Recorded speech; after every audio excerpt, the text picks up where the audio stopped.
Always start with a yawn. That's what I say. Yeah. So I was telling the guy to get the golf ball out with a hose. So it's just that simple. I've done it 1,000 times. Are we not doing phrasing? Oh, what? Oh, welcome to Talking Heads, everyone. Episode 89, your once weekly live show for the latest in beer news. Do I look like crap, or am I just like really tired? It's been a draining week for me too. Oh, man. I mean, seeing what you all cannot see, I can see where Jeff is being drained from. Yeah. Welcome to the show, everyone. I think we are live. Let me double check that since I forgot to bring up YouTube. Yep. And if you hear an echo, we're sorry. There's a lot of echo in here tonight. So just like old times. Yep. This is Talking Heads Classic. Yeah, we're used to playing to an empty room, John, but now we're literally playing to an empty room. So if you didn't hear the announcement last week on the show, I am in the process of moving. My wife and I are selling our house and kind of in a little bit of a great adventure. Not quite sure what we're doing yet, but we do know that we're going to cash out and we're going to go buy something. What that looks like and where it's at, yeah. Just go to the casino. Yeah. All on black. All on black. There you go. That's it. Yep. The whole channel is going to be betted on black. Yep. Yeah. Well, I will say we are selling because that's where a lot of our finances are sitting, is in the equity in our home. We bought at the right time. We held on to it for the right amount of time, and it just kind of makes sense to move on to the next phase of home ownership, or whatever it might look like. Yep. But good changes are coming. It's been a rough couple of weeks. I will be doing a very quick video to kind of address what craft computing is going to look like for the next month or so. Yeah, like a sue. Month or so. Yeah, so, but good changes are coming. Content won't be interrupted too much, especially once we're actually out of this house. Pretty much every waking hour where I'm not working has been here clearing out 9 years worth of stuff. Yeah. And he's accumulated a lot. A lot of stuff. So they always say when you move into a bigger house, it's not really a big deal. You just kind of move all your stuff. And and that was especially true when we moved in here. Because we moved from a 950 square foot house into 1,950 square feet. And so when we moved in, we didn't have enough furniture to fill our master bedroom, our living room, our den, and our dining room. Like, there wasn't enough. Now, all of a sudden, we filled all 3 bedrooms, plus a bonus room with my studio stuff, plus my wife has this whole sewing corner in the den. And just the 9 years of crap I accumulated since then. So, yeah, we're kind of going through that right now. I literally filled a 20-yard dumpster. Oh, yeah, I saw that parked up. I was like, oh, it is full to the brim. Trash in there. Yeah, it is. We decided that during this move, let's take this opportunity to purge, get rid of the stuff that we don't need, all the clutter. We sold like all of our furniture. Oh, really? That's good. We kept our couch because our couch was like 8 months old or something like that. We just bought that. And I'm keeping the desks. My wife has my old studio desks downstairs for her sewing area, and she loves them. And then I'm obviously going to be keeping my desks. Okay, so we were here. I remember installing these desks. And I remember this desk right here, this particular one, being nice and clean. Yep. And it wasn't really that long ago that you started shooting in here. No. It looks dirty. It is bad. Now, this is an unfinished desk. I probably could have sealed it and stained it and done, made it look nice. I probably will be replacing this desk in the main set with these countertops, which are a sealed countertop. Yeah. I mean, a good sanding would probably be fine. A good sanding, but at the same time, this desk has a lot of history on it. Oh, yeah. I mean, you can see rings and the coolant. The dishonored mod PC coolant. Literally, the second video I shot on this desk, I stained it blue. Like, it looks like Jeff sacrificed a Smurf. Yeah, basically. So, watch out for the video coming here probably within the next day or so. I'm going to record it once I've got pretty much everything but the desk and the computer moved out of here. And that's it. Yeah. So if you can find Jeff's address, you could own a piece of Craft Computing. You could own Craft Computing Studio 2.0. Yeah, you could if you can find it. And 1.0. Yes. Can't own 0.7 because we sold that with the tap house. That's right. Don't bring that up, Jeff. So good changes are coming. I'm actually not sure where I'm going to be shooting craft computing at this point. I might just go to more of a talking head style video where I'm sitting in front of a small desk.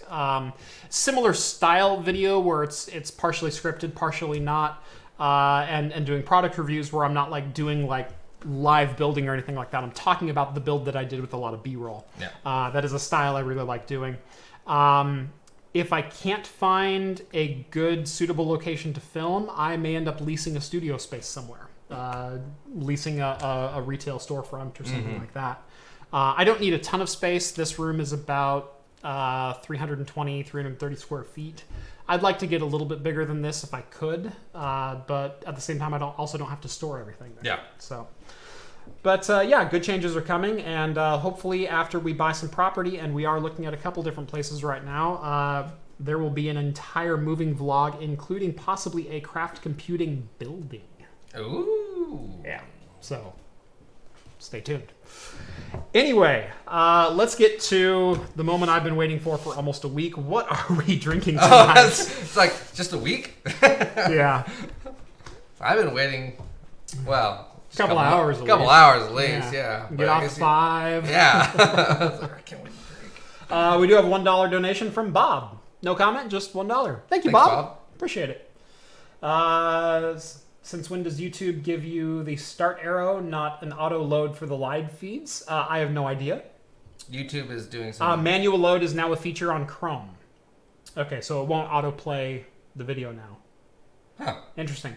For whatever reason, the video defaulted to 720p for me. Was wondering why it was so grainy. Yeah, we're broadcasting at 1080/60, so you should be all up and running there. Anyway, we got some beer. We got some beers. We have some local beers. Widmer's Deadlift Imperial IPA. Yep. This is actually pretty decent, cheap.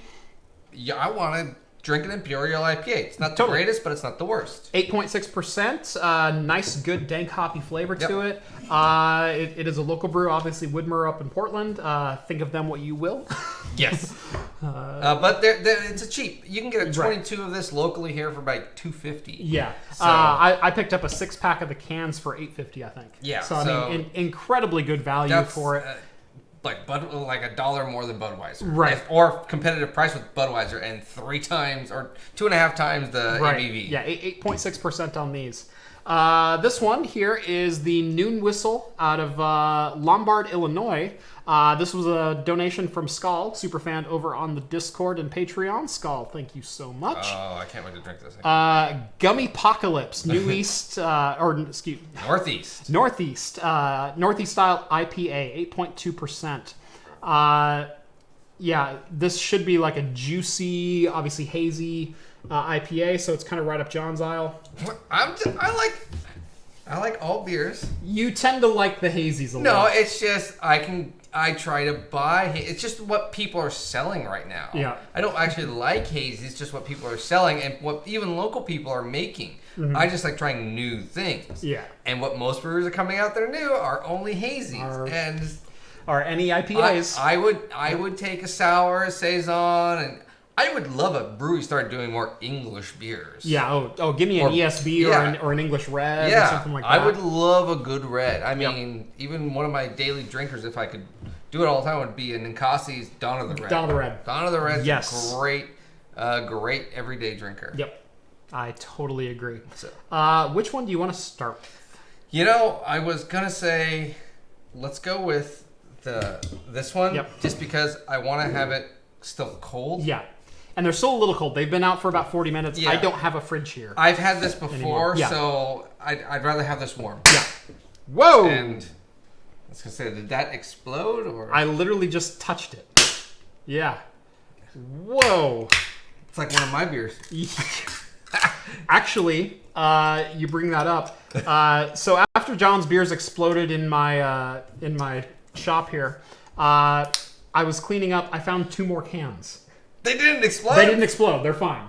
They're actually downstairs right now. Oh, they're gonna. If you. Yeah. So I took them with. They weren't even bulging. Really? Yeah, they were fine. Wow. Yeah, they were totally fine. Like all my beers. That's right. Plop, plop, plop. Plop, plop. This already looks hazy and yes, juicy. Yeah, you can't see to the bottom of the can. No. Not even close. No, it looks like. dirty juice. Unfortunately, I don't have any glassware here. So you can't see. I moved that out earlier today, and I didn't realize it until I got here. I did have a couple Glencairn glasses left for our whiskey that we're. So we might have a little snifter as a farewell. That's right. All right. So what's everyone drinking? Let us know. If non-alcoholic soda, beverage, whatever you're drinking, we encourage it all. You don't have to be ashamed of what you're drinking on this show. It's not a shame to. I'm gonna go and drink this. I was hoping for a little bit more juice. Yeah, for the aroma versus flavor. It is super, I don't want to say sugary, but a very natural fruit citrus smell. Very fresh citrus smell. Yes. Smell, yes. Not like a Sunny D, but like a really, really good orange juice kind of thing. Where it's just that crisp, refreshing. And then the taste let me down just a little bit. Where it's a little bit drier. Yes, it's I was gonna say it tastes like dry dirt mixed with orange peel. It tastes like Pruno. Pruno? What's that? Prison wine. Oh yeah, okay. Yeah, I can see. Yeah, it tastes like Pruno. I can see that. Yeah, it doesn't have the aroma of that. No, it tastes like something that's been brewed with like champagne yeast. Where like a yes, it is. It is a bit more dry and bubbly. Yeah, I like it. It's good. It's not bad. Yeah, like I said, I wanted a little bit more. If it was a little bit more body to it. Yes, if there was a little more body and just a hair maltier, it could even stay this carbonated, but just a little sweeter. Yeah, I would have given this like a 4 and a half. As it is, I'm probably 3.5. I was gonna say 3.75, 3.5 around there. I might feel different, toward the bottom. Yep. But I also tend to rate beers a little harsher than you do. Yeah, I used to rate them really harsh, and then when I started owning the tap room and started talking to the brewers, like, they actually put a lot of effort. It's not like they just threw stuff out there and they can't not release it. Right. And then there's a lot of cleverness that goes into ads, and okay, I see what they're trying for, and I'm glad they went for something bold. Yes, absolutely. So I give that, and I will always give an A for effort, but at the end of the day, it's still got to be good, and I will rate it objectively based on really how much I like it. Yes, how much effort went into it, because those are two different categories. I have found myself though rating a lot higher than I used to. Yes. Yeah. My average is probably 3.5 to 4. Yeah, and see, I have no problem giving a 2.5. Yeah, I have to have 2.25 sometimes. I have to have like a bad lager or a bad pale, and most of the time, well, in the Northwest, that's really hard to find. Right. Although when we went to that, we never released that video, did we? No. Oh, that was another beer vlog. What we did. The Nano Brew Fest. Yeah. There was a lot of twos there. There were. I will even admit that there was a lot of twos there. Now, there were a lot of smaller breweries. We went to what's called a Nano Brew Fest. It was, 15 or 20 breweries? Something like that. They each brought 2 kegs. Yeah. And it was a lot of fun. It was fun. It was kind of a brew fest put on for the places that don't really bottle, and they are a 5 to 20 barrel system. So very tiny, probably something the size of someone's garage. Yeah. And they only distribute to like 1 or 2 bars, if that. So it was kind of just hey, here's what we can do. And there's a reason that they don't do. So I'm going to get to a couple shout outs. By the one, we got a $1 donation from Corey. Thank you, Corey. Let's see, you got a $2 donation from Ryan. Good work, fellas. Thank you so much. Yeah. We do have some drink shout outs. We got a rum and coke. We got a Gatorade. We got a milk. Cedar Ridge malted rye whiskey. I bet you can guess who that is. It's gonna be Skull or Rev. That's Skull. Okay. Oh yeah, you were saying to go buy a rye earlier today. Blue Moon mango wheat. I don't know if I've had that one. There's a mango wheat, and actually my brother-in-law brought home a honey, a Blue Moon honey the other day. Huh. And so there's 2 new Blue Moons I need to go try. Yeah. At least it's not the horchata. Right. Okay. I still have a bottle of that if you want it. I drank the last one already. That was bad enough. Let's see. And then someone said toilet wine. So, Jeff, how do you know what prison wine tastes like? Yes, Jeff.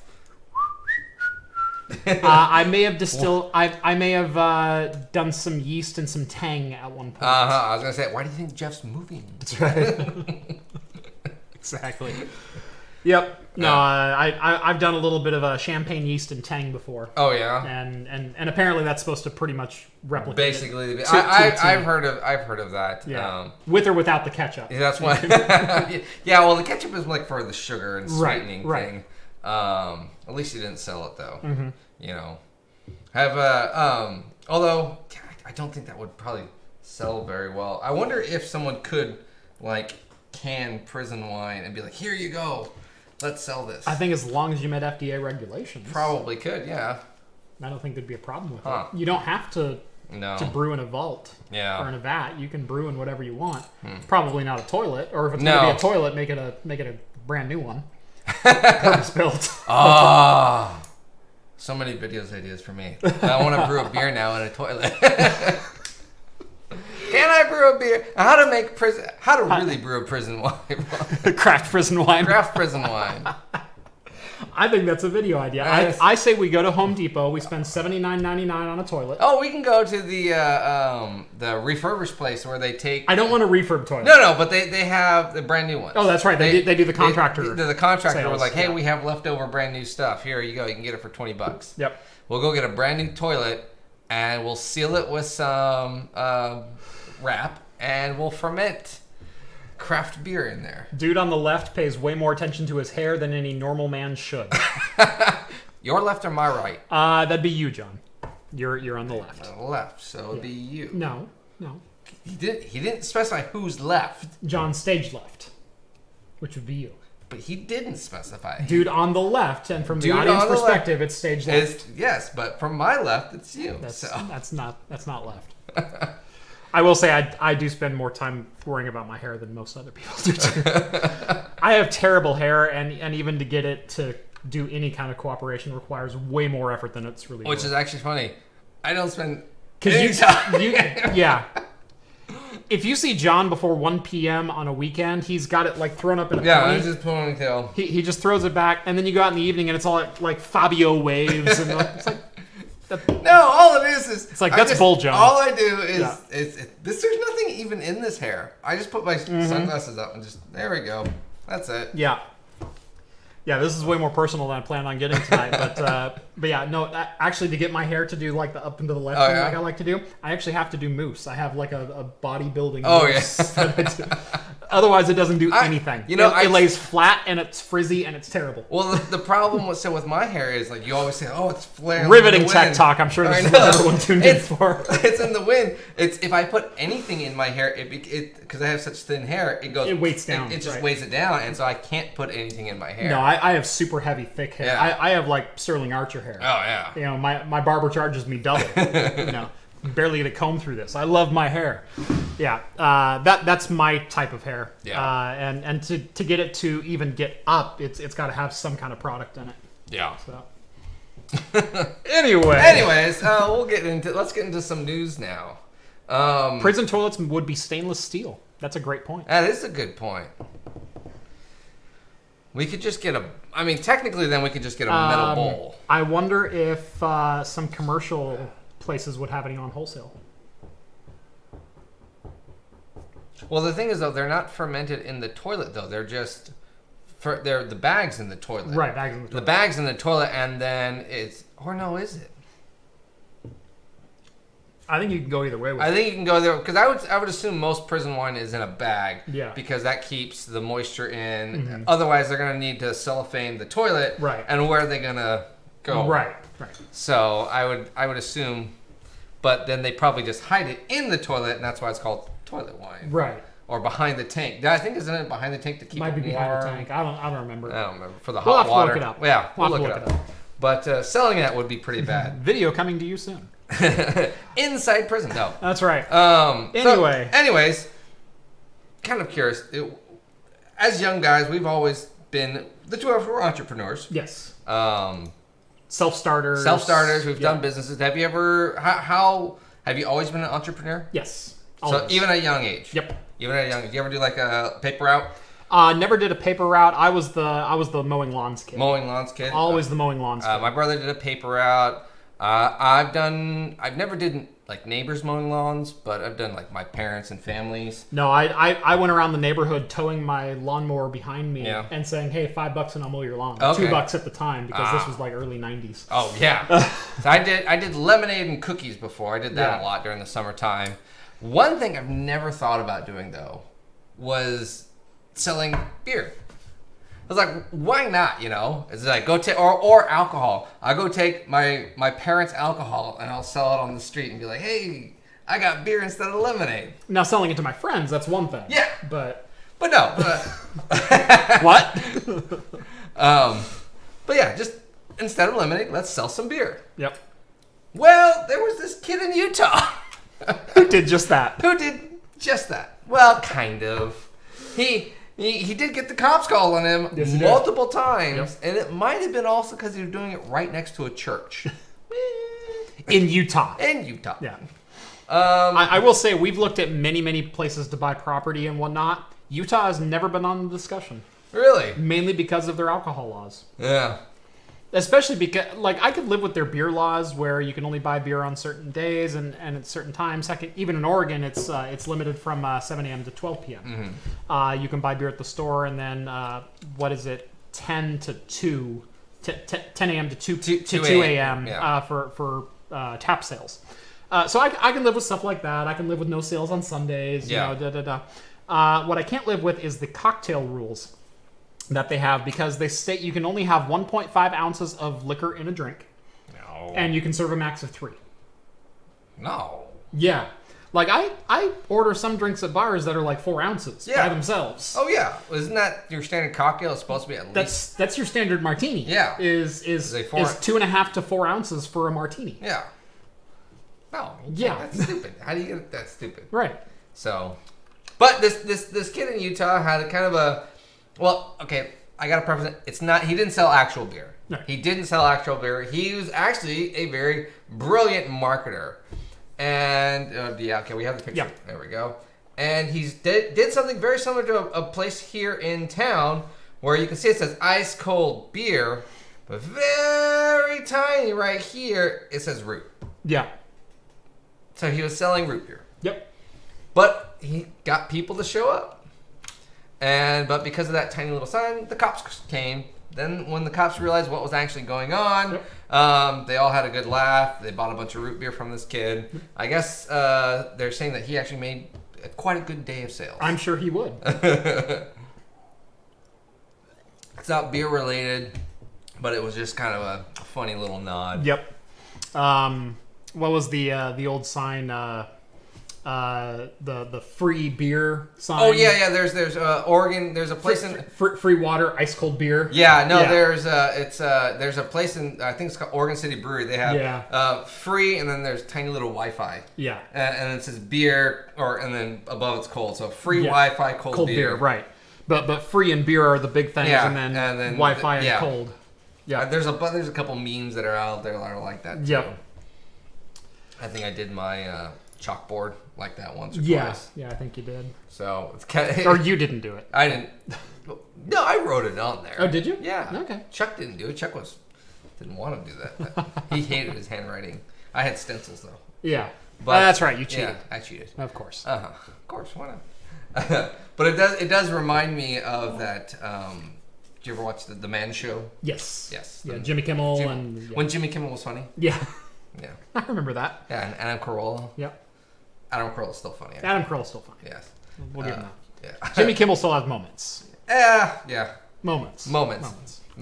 But yeah, there was that the young boy that was selling beer on the set. That's one of my funniest favorite skits. We can't play the video, but if you don't know what it is, it's in the video description. Yeah, this is a great video. It's super funny. He's a little foul-mouthed kid, but it's still funny. Yep. Clickbait, but not actually. No, we'll get into that. We're getting into everything. It's just a bit slow. The ramblings of a madman are because I am so freaking tired and it's such a slow news week. Yes. So we're deliberately taking our time tonight.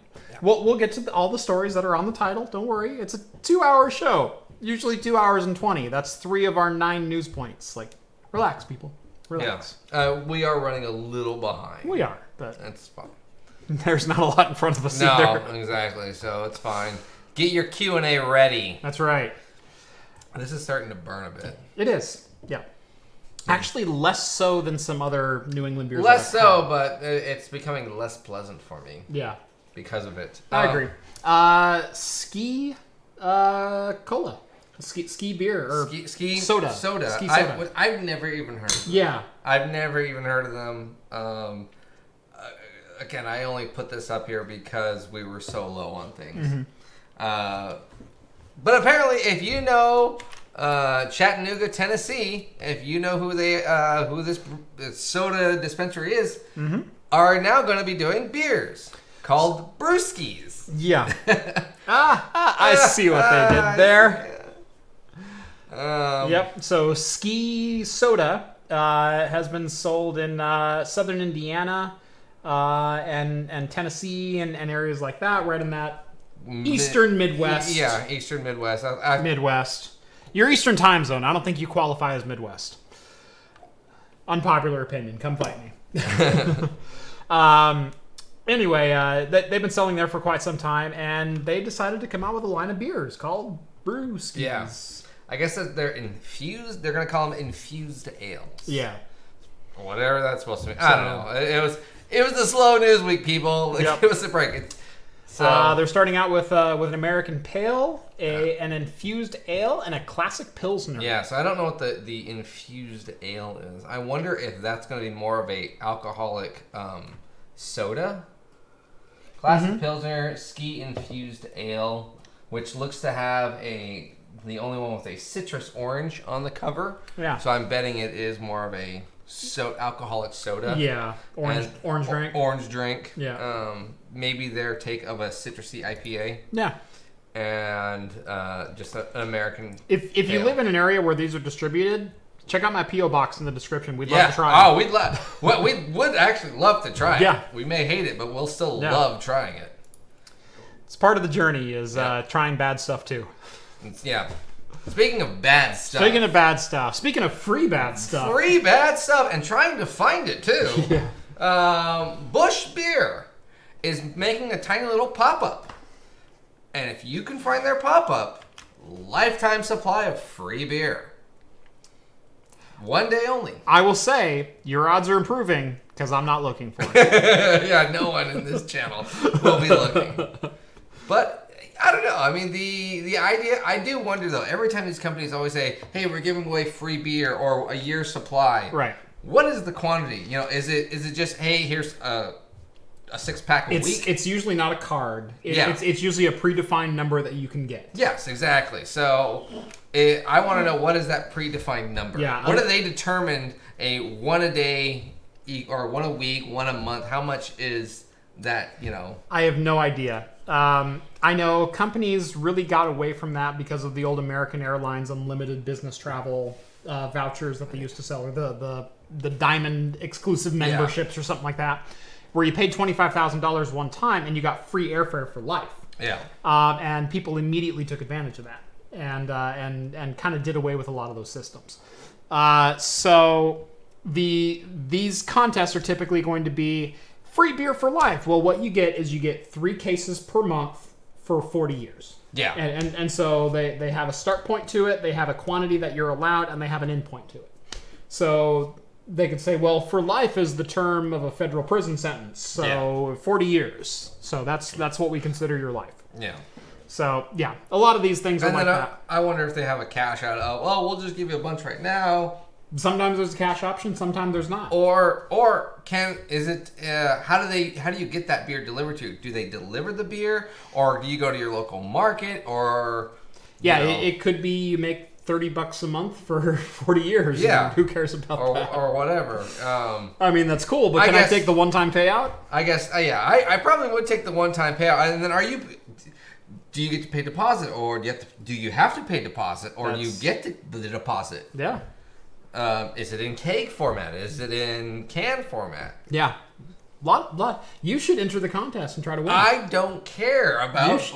Questions need answers, John. So, but if you do want to join the contest, what it is they're going to be tweeting out all week clues of where this location is. You can watch the video. The link will be in Jeff's description at the bottom. There is a secret forest pop-up location. No one knows where, and it's going to be for one day only on July 20th. So subscribe to their Twitter account, and they'll be releasing clues all up to the day of. And if you can figure it out, if more than one person shows up, then there's a drawing, essentially. So, but if one person shows up, that one person gets free beer for life. I almost won a car one time. Really? I did. I was one of 50 people who got tickets to go show up to this radio contest at a dealership. And you could, everyone got a key and you got to win a Chevy Aveo. If your key opened the door. Oh, yeah. Well, a lot of times, because the locks are so crap, the tumblers will just seize up and the keys will no longer work. And so everyone gets to try their key.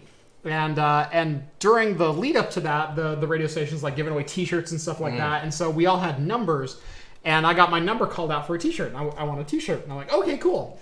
And then they called my number out again, and I won something else. It was like a soda or a cup or something like that. It hat or just some crappy radio prize. Some merch. Anyway, I think I was number 53, and so we all tried our keys. Mine didn't work. I tried the classic, jiggle, pull it out, jiggle, try to get it to go. Maybe break the Aveu lock because you can probably just spin that thing. Didn't work. Didn't get that. So they said, okay, well, since no one's keys opened it, we're gonna just draw a number, and whoever's number we draw wins the car. And he pulled it out and he goes 53, and I went, oh my god! And he goes, oh wait, sorry, 57. That's bull. He probably had 53. He's like, oh, he had 53 in his head because he'd said it twice already because I had won 2 other things. And your ticket goes back in, and so they just spin it up again. Well, that's Miss America. Yeah. Thanks, Steve Harvey. Yeah, Steve Harvey. There it is. Yeah. No, this was years before that event. Okay. This was like 2005. I want to say. Yeah, way before that. Yeah, this wasn't even. This was the late model Chevy Aveu, which honestly was just a piece of crap car. But you could get like a $12,000 trade-in if you just gave it back to the dealership, and you could. I think the lady drove away with a Chevy Impala that she paid $8,000 for. Oh, there you go. Yeah, that's probably what they were hoping. Right, and that's exactly what they're hoping for. Yeah. But yeah. All right, next round. Dope. $10 donation. Next round is on me, guys. Cheers, buddy. I think your name is Dope. I'm going with the Homer Simpson Dope. Dope. Yeah. Yep. All right. We can finally get into some tech news. Only 33 minutes into the episode. So we're 13 minutes. We did a little rant. And we had to talk about what's going on. Right. So really, we're, as far as how long beer news took, it's right on schedule. That's right. Actually, yeah. We're doing pretty good. And I really hope Raul is watching this stream tonight. That's all I'm going to say.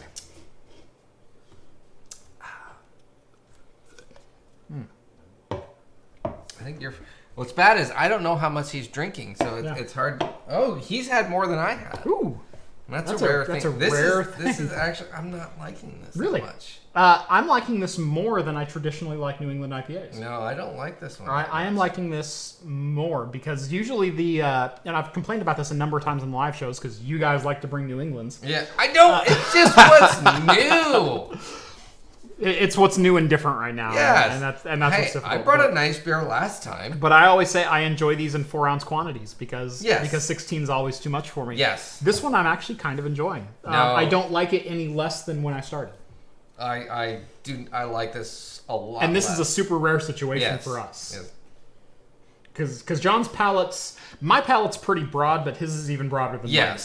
Yes. And then it'd be like him talking liquor. Mm-hmm. That's how my palate is. Right.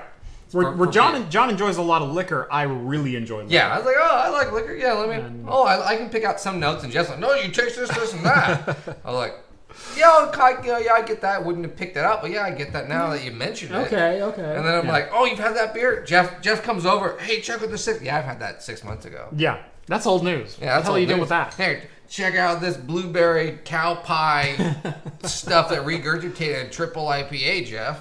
with lactose. With lactose, yeah. Exactly. And sour, too. Yep.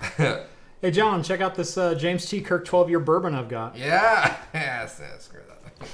Hey, again, I brought it. I should have brought the pickle beer. Someone actually... No. Yes, I should have brought the pickle beer. I won't drink it. Yeah. I won't drink it. Just flat out, won't drink it. Nope. Not going to happen.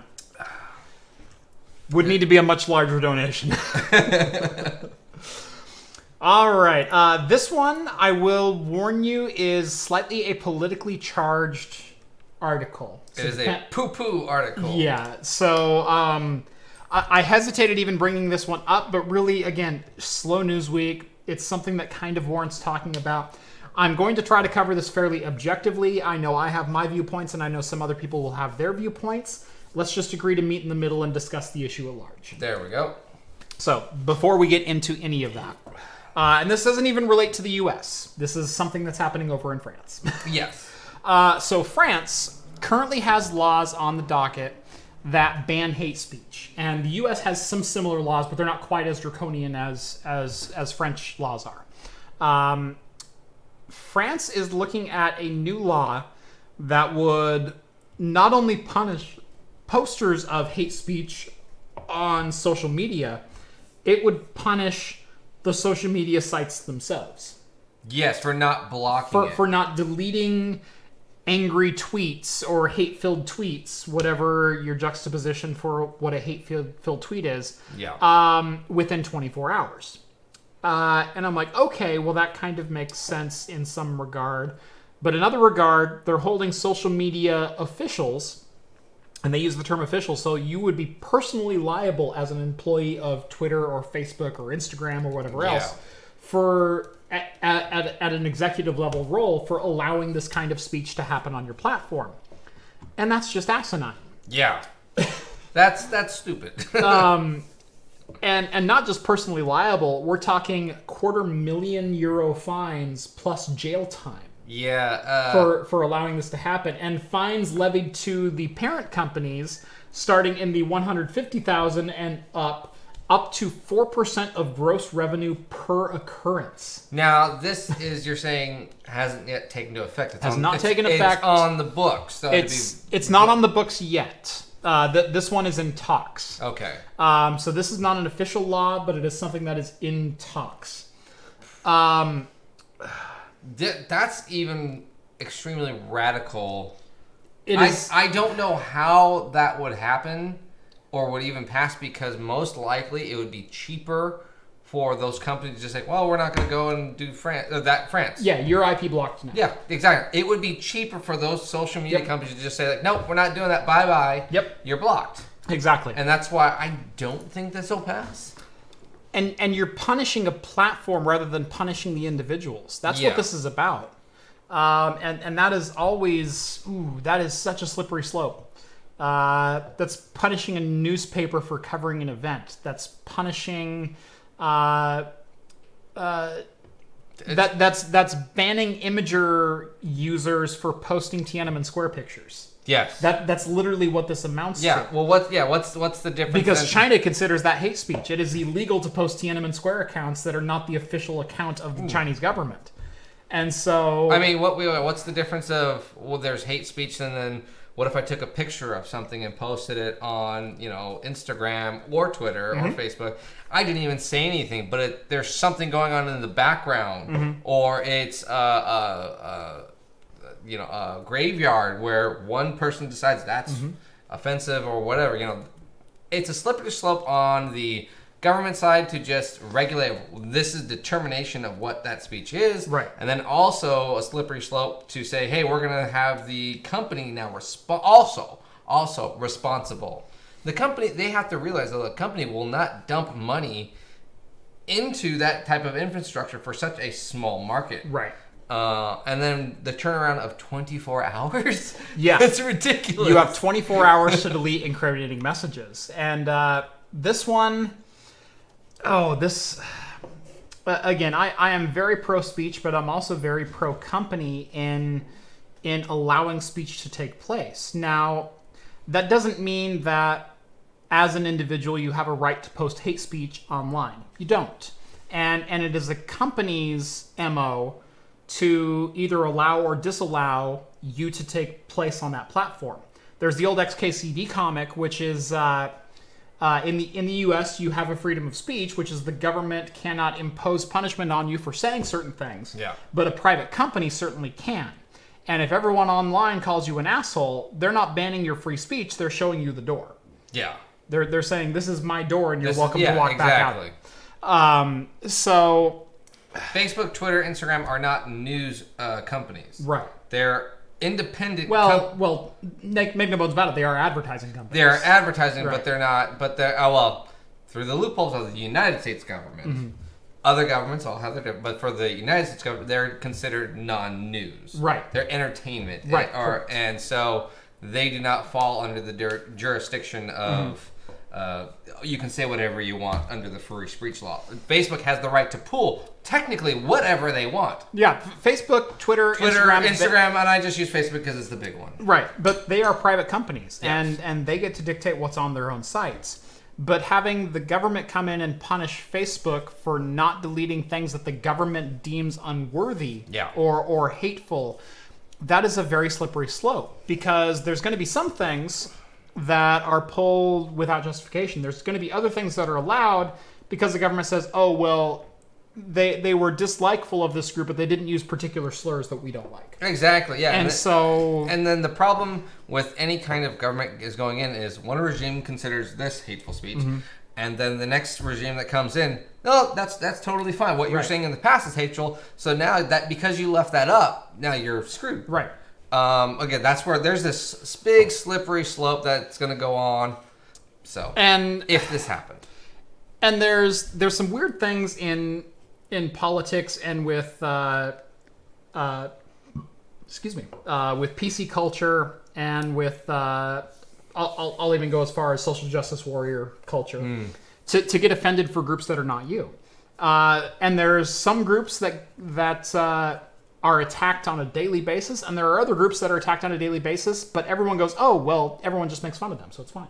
Yeah. And I'm talking about things like gingers or blondes or things, just groups of people who are, weren't like enslaved 100 years ago. Yeah. But at the same time, gingers have no souls or blondes are always stupid. stupid. I was going to say, if South Park is making fun of you, and everyone's like, oh, South Park makes fun of you. So where do you draw the line at hate speech? And well, that comes back to a lot of comedians will talk of saying, okay, most comedians, they make their living of not necessarily being funny, is they say they tell the truth. Mm-hmm. And the truth sometimes is hurtful and also funny at the same time. Right. And for all they know, a comic may never be able to post a joke. I love dark humor. Oh yeah, dark. My wheelhouse. My wife kind of almost hates me with the fact of I find so much humor in things. It's like, oh, that's sad, but in my mind, I'm playing this sick joke. Irony. Exactly. Yeah. No, I don't personally think that way or deem the things I think in my head or anything like that. It's just okay. That's funny. Have you ever seen a terrible news article and gone, are we not doing phrasing anymore? Yeah, exactly. It's just come on. And most comedians will tell you that comedy is a coping mechanism. Comedy is something that's a counterattack to attacks that have happened on them before. Yeah. But Steve Hofstetter doesn't like being called a ginger, even though he calls himself a ginger. He's been on record as saying that a number of times. And if you watch enough of his stand-up and whatnot, people will yell at ginger. When like, yeah, I have red hair. I don't like the sun. Throw me all your prejudices. Let's go. Yeah, let's just get this over with. Yeah. But the point I was trying to make was, why on Twitter can you make fun of gingers but not make fun of a sexual orientation or make fun of this or make fun of that? And really it comes down to what's considered politically correct at the time. And if what you're doing is basing laws on what's considered politically correct at a time, that's a very slippery slope to enforce on a private company. Yeah, it is hard. And it really comes back to what you're saying. When it's a company, you're really placing laws on these companies about speech. I can understand policies of, maybe not, speech is hard because you're scanning so many posts. You don't have the manpower. I don't understand how they think that these companies yes, they're multi-billion-dollar companies, but they're going to have to spend hundreds of millions of dollars on just employees. And then if they do the algorithm part, they're going to get more people upset because we've seen algorithms fail more often than not of taking away certain, speeches like this was completely fine, of Facebook like, oh, this painting, this historical painting is now deemed offensive because there's a bare butt in it. Right. Or something like that, there's a little fairy bare butt. You can also get down the very slippery slope of what was politically correct at the time. There are a number of historical figures who we look up to as a nation. Let's look at the founding fathers, and let's say, Thomas Jefferson wrote the Declaration of Independence. It's also well known that Thomas Jefferson owned slaves. Yeah. And so, do we posthumously burn him at the stake? Yeah. Some figures we do, some figures we don't. It just kind of depends on who the figure is. But then you look at Liam Neeson, who grew up in a certain time in Scotland and was dealing with some pretty radical revolutions in his neck of the woods. Up. And he told a story on, I think it was Taken 3 or Revenge. Or I remember whichever revenge story that he was doing at the time. Yeah. And he said that a girlfriend of his, not a girlfriend, but a female acquaintance of his was beaten or was raped or was doing something horrible. He went over. And he went out that night with a blackjack looking to beat the living heck out of a man of color. And he was raked through the coals for that. And I went, whoa. Take it into context. But you take a story further, and he goes, and I came back 12 hours later, and I didn't do anything, and I felt personally accosted by what I had done. Yeah. Like, I let this revenge and this feeling overtake me, but all the news media wanted to hear was that Liam Neeson hates black people. Yeah. And so, do we condemn Liam Neeson but give Thomas Jefferson a pass? Yes. They both grew up contextually with these different things within their own. And so I'm not saying all historical figures were good, but if you consider where they were at in that time period and what was acceptable and what was not, there are just pure human pieces of crap out there. There are, but there's also there's reform. Right. There, are we supposed to condemn every, say, prisoner, someone who breaks the law, and they get out? Are we supposed to say, "Oh, sorry, you broke law. Screw you for the rest of your life. Everything you say is horrible"? No, we're supposed to, I believe, as humans, not just where we live, but globally, give the person the benefit of the doubt, or can change. Kevin Spacey, someone brought up Kevin Spacey, and that one's a little bit easier because sexual assault is really never okay and was never really deemed okay, even though Hollywood gave it a pass. But we've seen passes before given to some people and not others. Yes. And so it's kind of like he was popular enough that we're gonna excuse that, or he's still a great comedian, or he's still a great actor. Yeah. Yeah. Well, then there's always the talk of behind the scenes of how much money did he lose, and no one says anything. Right. Comedians are entertainers in general. But at the same time too, let's go take musicians, rock stars, and pop artists. We all know and pretty much can guarantee stuff goes on in the background, but we're like, oh wait, we're fine with it. Think of all the 70s and 80s rock stars who all hair metal openly had sexual relations with minors at the time. Yeah, and they're great people because they make hit songs. Steven Tyler was granted guardianship of his 14-year-old girlfriend. Yeah. Yet Aerosmith rocks, right? and so it's like, be careful who you give a pass to historically and who you don't. Yeah. But as I said, as a government trying to pass a law based on what is currently politically correct, and we're going to deem these 17 words offensive and hate speech, but these 12 get a pass, and we're going to hold people on social media platforms responsible for what the millions of idiots who use those social media platforms responsible for what they say. Again, still, this isn't a law where this is just being talked about. So if this does get passed, maybe we'll talk a little more about this. But I think this is pretty much. I think we're starting to dive into a bit more political, personal views. Yeah. We should probably let's go to the next article. Right. I will say there was a great one that someone brought up real quick. This is a really easy one to answer. I wonder how France could enforce that law on a U.S. company. The company may be U.S. based, but they do business in France. Yeah, exactly. And so they would not be able to.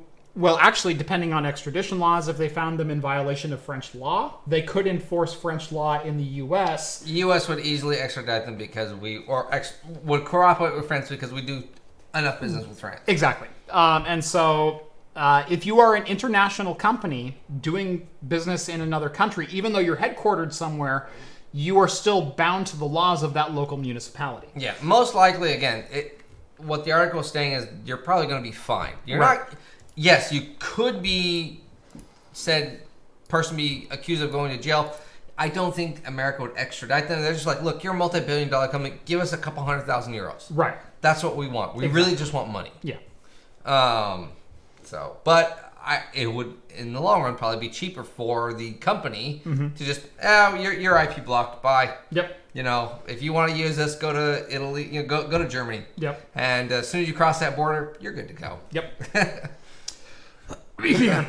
Yeah, there's that too. Someone has a great tutorial on how to do that to your whole house. Hops and Bruce? No. Oh. No. Damn. I should do one. You should. This is how you do a VPN drunk.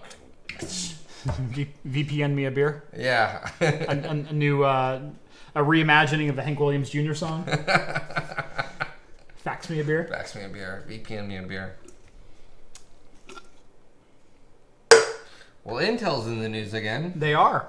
Kind of. You're done? Wow, look at that. I don't like that.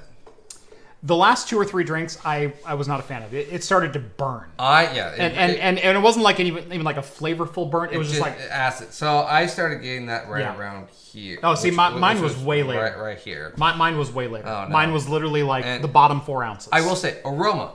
Fantastic aroma. Great aroma. Great aroma. I give it props for that. I wonder if we had poured these into glasses, if we had mixed it up a little bit more, if something had settled. And that's what I'm wondering, if I got a bunch of yeasty cake or something. Yeah. Well, I did, before I opened mine, I did a quick that, and maybe that's why you might, everything's on your bottom, and mine was a little bit more mixed up, so. And totally could be. Could have been, but. Yeah, I didn't swirl mine at all. So, wait, Widmer Deadlift Imperial IPA, as Widmer says, was too aggressive. Intel says it was too. Widmer didn't say it was too aggressive.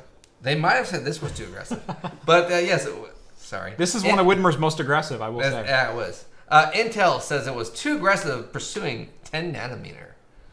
Wow, that is refreshing. Next to that. Oh, again, wow. This isn't the greatest, but if you're just looking for a nice double IPA for a cheap price where you don't want to pay that $5 mark, this will hit it. If I was at a barbecue, this is only one. I'd probably only have one can of this at a barbecue, and then go to a pail or something. Right. Go to a nice session. Or a hef. Yeah. Probably their hef. Yeah.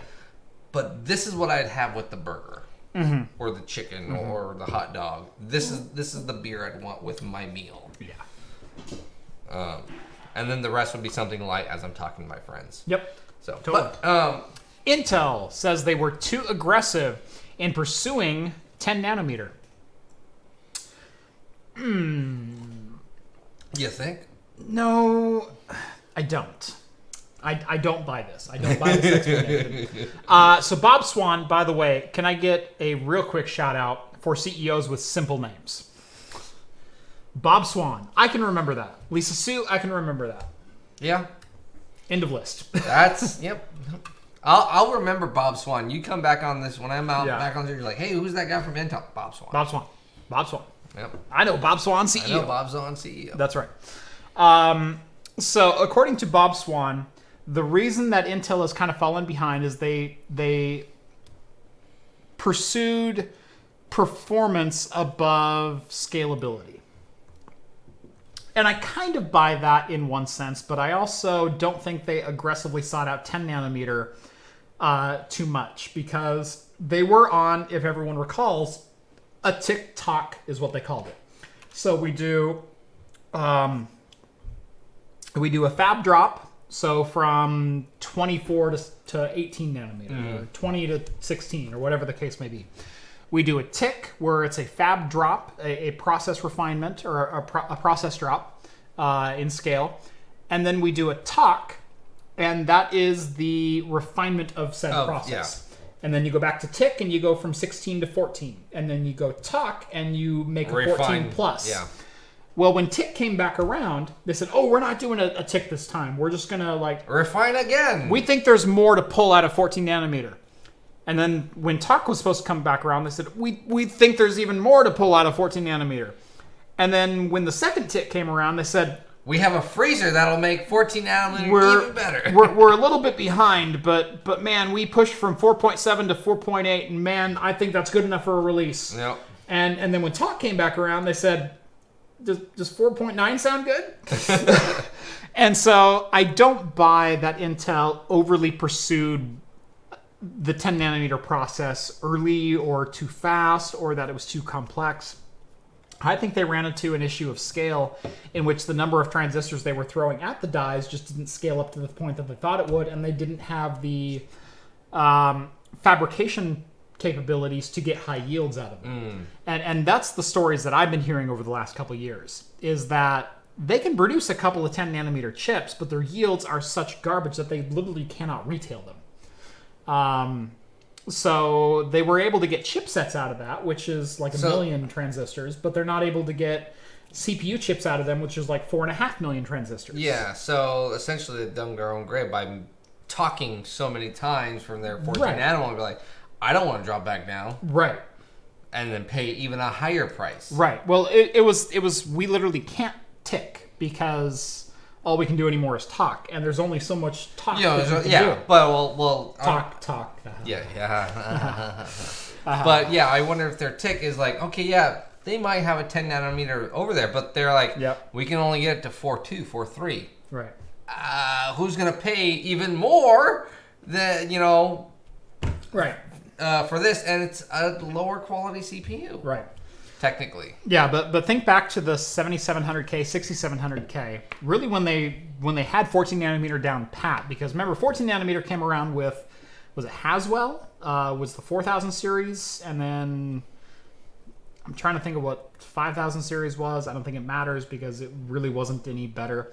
But then 6000 came around, and we got up to like 4.7, and then 4.8, 4.9, and 5.0. Yeah. That was literally like that was your talk. Yeah. So we're on 14 nanometer, 4.9, 5 pluses. Yeah. At this point. And I think it was Intel ran into a fab problem, not an aggressive timeline problem. And the timeline they set for them certainly wasn't realistic. But they said they're going to be at 10 nanometer, at least now they said 2020, and now they're like, no, we can't do that. 2021 is what they're saying now, when they were supposed to be at 10 nanometer in 2015. Yes. So that's how long it's been since Intel has dropped a fab process. Yeah, 6 years. So they're will be 6 years. Yeah, they're looking at a 6-year delay in 10 nanometer. So yeah, it's pretty crazy. Yeah, and I just got a notification from one of my mods over in the chat. Make sure to keep it politically correct down there, because we will be kicking people. Hopefully not banning anyone, but certainly we've been deleting comments. I've been deleting quite a few as well. So yeah, let's keep it PC down in the chat if we could. Remember, it's respect everyone's opinions. This is more of a tech show. If you want to do it, say, hey, private PM me, and you guys can go at it all you want. Yep. So Broadwell, thank you. Yeah. My producer says hi, and our giant pile is now like this big. Yeah. So. And it's being moved. Yay. And all thumbs up, and we're getting the signal. Yeah. To go ahead. Smoke signals are going. She'll talk to Jeff later, not me. I was confusing who she was signing. Home. Well, yes, but I didn't know who she was talking to, me or you. I'll see you at home. Again, right. Me or you. Yeah, well. If you show up to my house, I'm sure she'll see you. Exactly. So she might meet you at the front door with a shotgun, but I doubt it. I wouldn't. I'd just be there with 2 bottles of liquor, be like, "Come on, let me in." Oh, okay. Put it. The show's over. That's right. Yeah, that'll be her. Go away. The show's over. Right. Jeff can't drink anymore tonight. Yeah. She does cut me off at midnight on Wednesdays. Anyway, that's why you stay up here till 2 a.m. Sometimes. It's very rare. That's right. Yeah, tech show plus alcohol. Yeah, that's what it is. It is what it is. Hey, producer. I'll tell you said hi. Let's see. I think Jeff just told us to steal second. Right? So like, there are all these signals going. Is this the Macarena 2.0 or what's going on? We do speak a little bit of sign language. Well, not speak it, but you know. I understand it. You know what I mean. Yeah. Say it. Yeah. I see. Go. Yeah. Probably my two favorite, or my favorite sign to mix up is, what was it? Coffee is like this, is a coffee grinder. All right, I already know. I don't even want to know where No. Okay. And this is make out. So coffee or make out. So if you want to say coffee machine, that's one thing. Make out machine is a completely different item. So that's my favorite sign language snafu that you can make. Jeff is a make out machine. Make out machine. That's right. Yeah. We need to get those in Discord. This and then a GIF of the. I should do a make out machine. I should do that into a T-shirt. Oh, that'd be hilarious. Just do the hands with the rotation and then the machine. That'd be great. Craft Computing. That's right. And if you haven't joined Jeff's Discord, it's a minimum of $1 a month. That's right. It's a fantastic Discord. We have so many channels, so many communities. If you love talking about all different types of things, text, alcohol, music, whatever, it's a great community. Movies, Star Trek, shit posts. They're all there. They're all there. We have a channel entirely devoted to meme wars. Yes. So it's a fun channel. It's a great channel. It's a great channel. So check it out. Intel. Instead of my name is Jeff, do my name is Makeout Machine. I, for one, welcome our new Makeout Machine overlords. What if the Enterprise was taken over by Skynet? Don't talk about Discovery Season 2. That's right. Just horrible. Alan says if you want to see Jeff creatively insult me, join the Discord. I think everyone insults you on the Discord. Yes. Alan. If only you would spell your name right. That's right. That was actually going to be one of my plugs one of these days is learn how to spell Alan, join the Patreon. Love you, Alan. Yes, I promise. Everyone makes fun of Alan. I promise. Best character in Star Trek is Chewbacca. I'd go with Gandalf, personally. Which one, the gray or the white? Oh, gray, totally. Oh, okay. Yeah. I mean, he's got those pointy ears. And yeah, the beard. And the weird ridge on his forehead. Yes. Yeah. Oh, yeah. The 3 eyes. Yeah. I like the 3-eyed raven. He's my favorite. Anyway.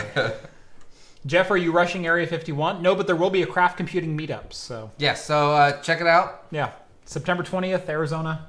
We'll all be there. We'll all be there. I promise. Just might be on the other side. Yep. All right. This one's a weird one. Yeah, I was going to leave it to you. So. This has truly been an issue for a number of years, and I don't know why it's suddenly getting a lot of publicity now. And we're talking about the red MiniMags. I say I don't know why this is an issue all of a sudden, because a lot of companies will do this with certain products. Maybe not their SSD storage, but they'll do it with certain products where they will sell you a rebranded off-the-shelf product with a cheap adapter to a proprietary plug, and they'll charge you 4 times retail value for it. Apple does this all the time. Yeah. It's the reason Apple went dongles. It's the reason Apple stopped including Ethernet into their laptops when Ethernet was a big selling point. was because they could sell you a gigabit Ethernet adapter for $100 that only worked on their proprietary port. Yeah. It's why Apple stopped including floppy disks in the iMac G3, and instead they sold you a USB 1.1 floppy drive for $150. It's why they stopped including this. It's why they stopped including that. It's a value add that you pay them the value for. Yeah. And in spades. By the way, never ever do a RAM upgrade with Apple, because that's the other place they make a lot of their money. Is they'll charge you at least double, sometimes 4 to 6 to 10 times retail value for a memory kit. And they'll say you have to have this memory. Right, which is bull, because it's just off-the-shelf memory. It's Mushkin or it's Samsung or it's whoever. It's all the same memory chips. They're not specifically made for them. Now, HP does contract out and does make people make memory with specific chips on them for HP models. So if you have an HP G8 or above, Gen 8 or above, a lot of times you have to use genuine HP modules, because you'll get errors in your memory about once a week. And your system will actually stop. Sometimes. But that's another conversation. Keep clicking the message, you'll be fine. Another crappy business practice. So companies selling off-the-shelf components as their own rebranded, engineered, value-added things. That's happened forever. And it was no secret that Red was doing this with their MiniMags. All MiniMags are Mushkin M-SATA SSDs inside of a nice, fancy aluminum casing, which, to be fair, is a nice aluminum casing. That's it, though. That's all you're getting. And a media adapter, which takes all those M-SATA pins and turns them into a nice little hot plug thing in a convenient form factor. I mean, this is an internal drive that they used for external use. Yeah. So I don't know why there's a lot of outrage over this right now. I do know that the MiniMags from Red have pretty much famously had a tendency to fail after a certain period of time. And Red states that in their firmware, they use a proprietary algorithm for writing data to the SSDs that no other company really uses. That's a great shot. Yeah. That no other company really uses, and that's probably true. They do have their own firmware on the M-SATA SSDs. You can't just swap out an off-the-shelf one for one of these. You have to have the actual firmware for it. The CEO did respond to these allegations and said we weren't trying to hide the fact that we were using M-SATA SSDs or off-the-shelf Mushkin drives, because, well, our Red MiniMags can be opened with a standard Torx wrench. We didn't use proprietary tooling. We left the stickers on the SSDs. It wasn't like we were trying to hide the fact that that's what these were. Yeah. It's a standard business practice, though. Right. This is a standard, like you were saying. It's not just computer parts too. Mm-hmm. It's car parts. It's camera parts. Oh, car parts especially is guilty of this. Yeah, exactly. Car parts are extremely guilty. Ask BMW. My God. It's everything. Why do you think we can go on these Amazon car dealers? Actually, Audi versus Ferrari is probably the better example, because Lamborghinis are basically just Audis anymore. They're Audi OEM parts. And a lot of times there's a cross-reference with Lamborghini and Audi parts. So for their stereo head units, or for air handlers, or for O2 sensors, or things like that. And so if you go to buy the Lamborghini part, it's like, oh my God, that's $2,000. Are you kidding me? And you'll look up the Audi SKU, and it's $800. And then you look up the third-party SKU, which is made to OEM specs, and it's $250. But it might have that little laser etching that has the Lamborghini bull on it. Maybe it's an aluminum housing or some nice cable plug or something like that. Something like that. But otherwise, 95% of it is the exact same part. Right. Same thing. I think this idea, like you were saying, has been happening for so long, really got a lot of people into those like Chinese websites of purchasing, like, oh, this is technically the same price, the Alibabas and everything like that. I know nothing about those parts. Yeah. Maybe there are like some videos where people review Wish.com items. I know nothing about that either. You might go, maybe search YouTube, look for some Wish.com videos. You might see it. But there are some general, that's what gets people looking into those type of things. I found that pen earlier today. Oh, did you? Yeah, I still have it. I still have the pen. I have one of the ice cream cones. I did get rid of the sink spigot. Oh. So I don't have that anymore, but I have the rest. But that's where it comes down to. Yes, most of those parts are crap now, but in the beginning, it was I can get this Chinese part. Yeah. On eBay, you still can. On Amazon, if you know where to look and you know the model number, not say the red, but there are parts you can get. Computer, electronic, TV components, car components, a lot of things. They're the same brand. And they're the same part, and you see all these other brands just labeling them that, this is ours. But it's the same exact part. It's the same exact product.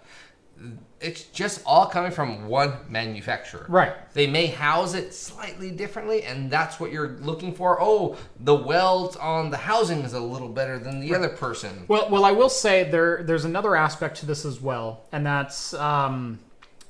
did you know every motherboard you buy comes with a memory manufacturer list or approved memory manufacturer list that you're only supposed to use certain DIMMs with certain motherboards because they have certified them working at certain speeds.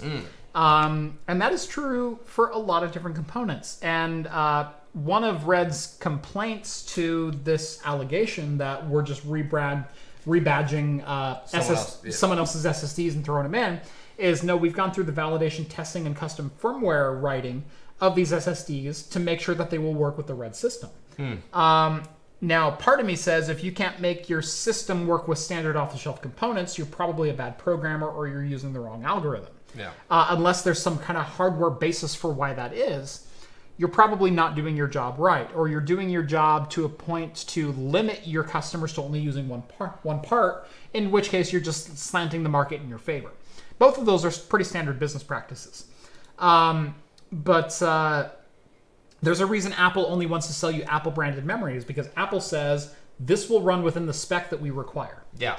There's a reason Red only wants to sell you Red-branded MiniMags, and because they say this is within the spec that we require for our cameras. We know these SSDs run at the right speed and can use our algorithm properly and not burn out the SSDs, supposedly. They're cheap. And to make them work. So, again, I know there's a lot more to this story. I know there's some outrage right now, but we've known that Red just uses off-the-shelf MSATA drives for, 5 years? Yeah. So I'm not sure why this is blowing up now. And most smaller brand companies, not saying Red's a small brand, but, those non-major big gigabit HP, that's pretty much a standard practice.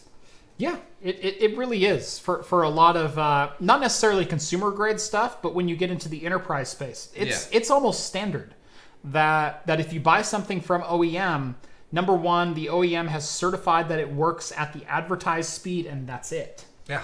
And we know this brand, and we've worked with this brand, and maybe we've written our algorithms within our own software or driver packages to work better with this particular brand of memory than another brand of memory. Yeah. That does happen. Yeah, and they're probably looking into a cheaper product that they can grab and can we still modify slightly? And that little slight modification is the price you're paying. Right. Is, hey, we did the research for this, and technically it still runs at the minimum specs that we needed to run. Right. And it's certified. Yep. And you're paying for that. Yep. So, yeah. This sounds like you're shilling for Red's bad behavior. I'm not shilling. What I'm saying is it's kind of standard business practice, and I'm not sure why Red is all of a sudden taking the fire for this. I see both sides of this. I work with a lot of enterprise level hardware. I work with very high-end switching and server builds and things like that. And I've seen both sides of this fence. I've seen trying to upgrade an HP Gen 8 server with off-the-shelf memory and getting memory errors because we didn't use HP-branded DIMMs in that server, and the server would hard lock after a week and refuse to reboot. Until you completely powered down the server and removed the DIMMs and reseated them, and then they would boot and it would work for a week and then it would fail again. The DIMMs were fine. They tested fine in every single system, including the HP box that we had them in. It just wasn't. But they just wouldn't work because they were not HP branded. We went and bought the HP branded 6 at 3 times the cost, I might add, and all of a sudden everything was fine. Now you can go, well, HP shouldn't be charging 3 times that. I partially agree with you. But at the same time, if HP put in the work to make sure that their software, algorithms, drivers, etc., work with a particular manufacturer of memory and they're guaranteeing maybe 3% faster performance, sure. That's a thing. That's a thing, but that's where I don't think they should be paying 3 times, but yes, that's their right to whatever price they want to put on it. Yes, and so you have to get yourself out of the mind of a standard consumer and into the enterprise mindset of uptime is the absolute of the absolute utmost importance. I'm trying to get that sentence out. Where uptime is more important than 2% more speed or once, anything else. And when you're talking about Red Cinema cameras, reliability of storage is probably of the utmost importance. And if Red is trying to support their cameras down to a base level, if they don't know what SATA drive you're putting into their Red cameras, can they properly support it? And again, if your programmers are worth their salt, or if you're trying to go for ubiquitous support, maybe you should be able to support that. But Red's claim is that we've certified these Mushkin drives with our custom firmware as being able to meet our minimum specs and have an expected longevity. And if you call in with a particular problem, we can troubleshoot that problem. That explains it. I still think the Red Mini Mags are way overpriced. I don't think that manufacturers should be charging the prices that they're charging customers for these. But we're talking about $50,000 cameras versus what you're probably going to argue is Apple charging a $200 premium on a 32 gig kit of RAM for a MacBook. Yeah. Those are two completely different markets. So... Well, this is also kind of similar to, very similar, like say Best Buy. Right. Best Buy will charge you $100 for an HDMI cable that on Amazon, $20, $30 probably get you the exact same cable. If that, they're going to...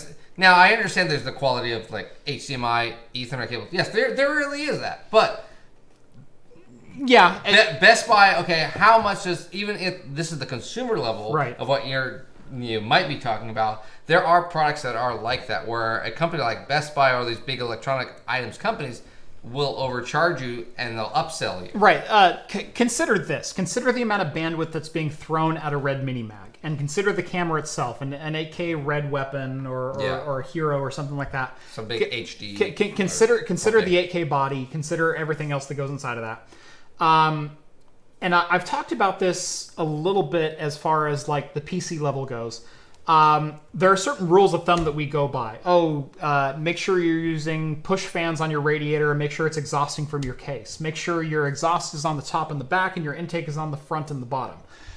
Make sure your power supply is drawing fresh air from the bottom and not hot air from inside the case. Make sure your airflow is a certain way. Make sure you're using this memory with this CPU, and make sure you're using this with that, and don't mix these two parts together, and don't run this way. There are certain rules of thumb that when you're talking about the enthusiast level of PCs.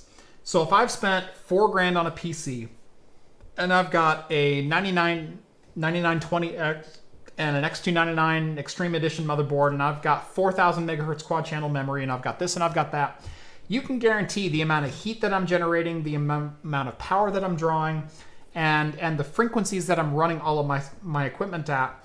Even the slightest variance is going to cause system instability, and I need to make sure I'm following best practice to the T. Yeah.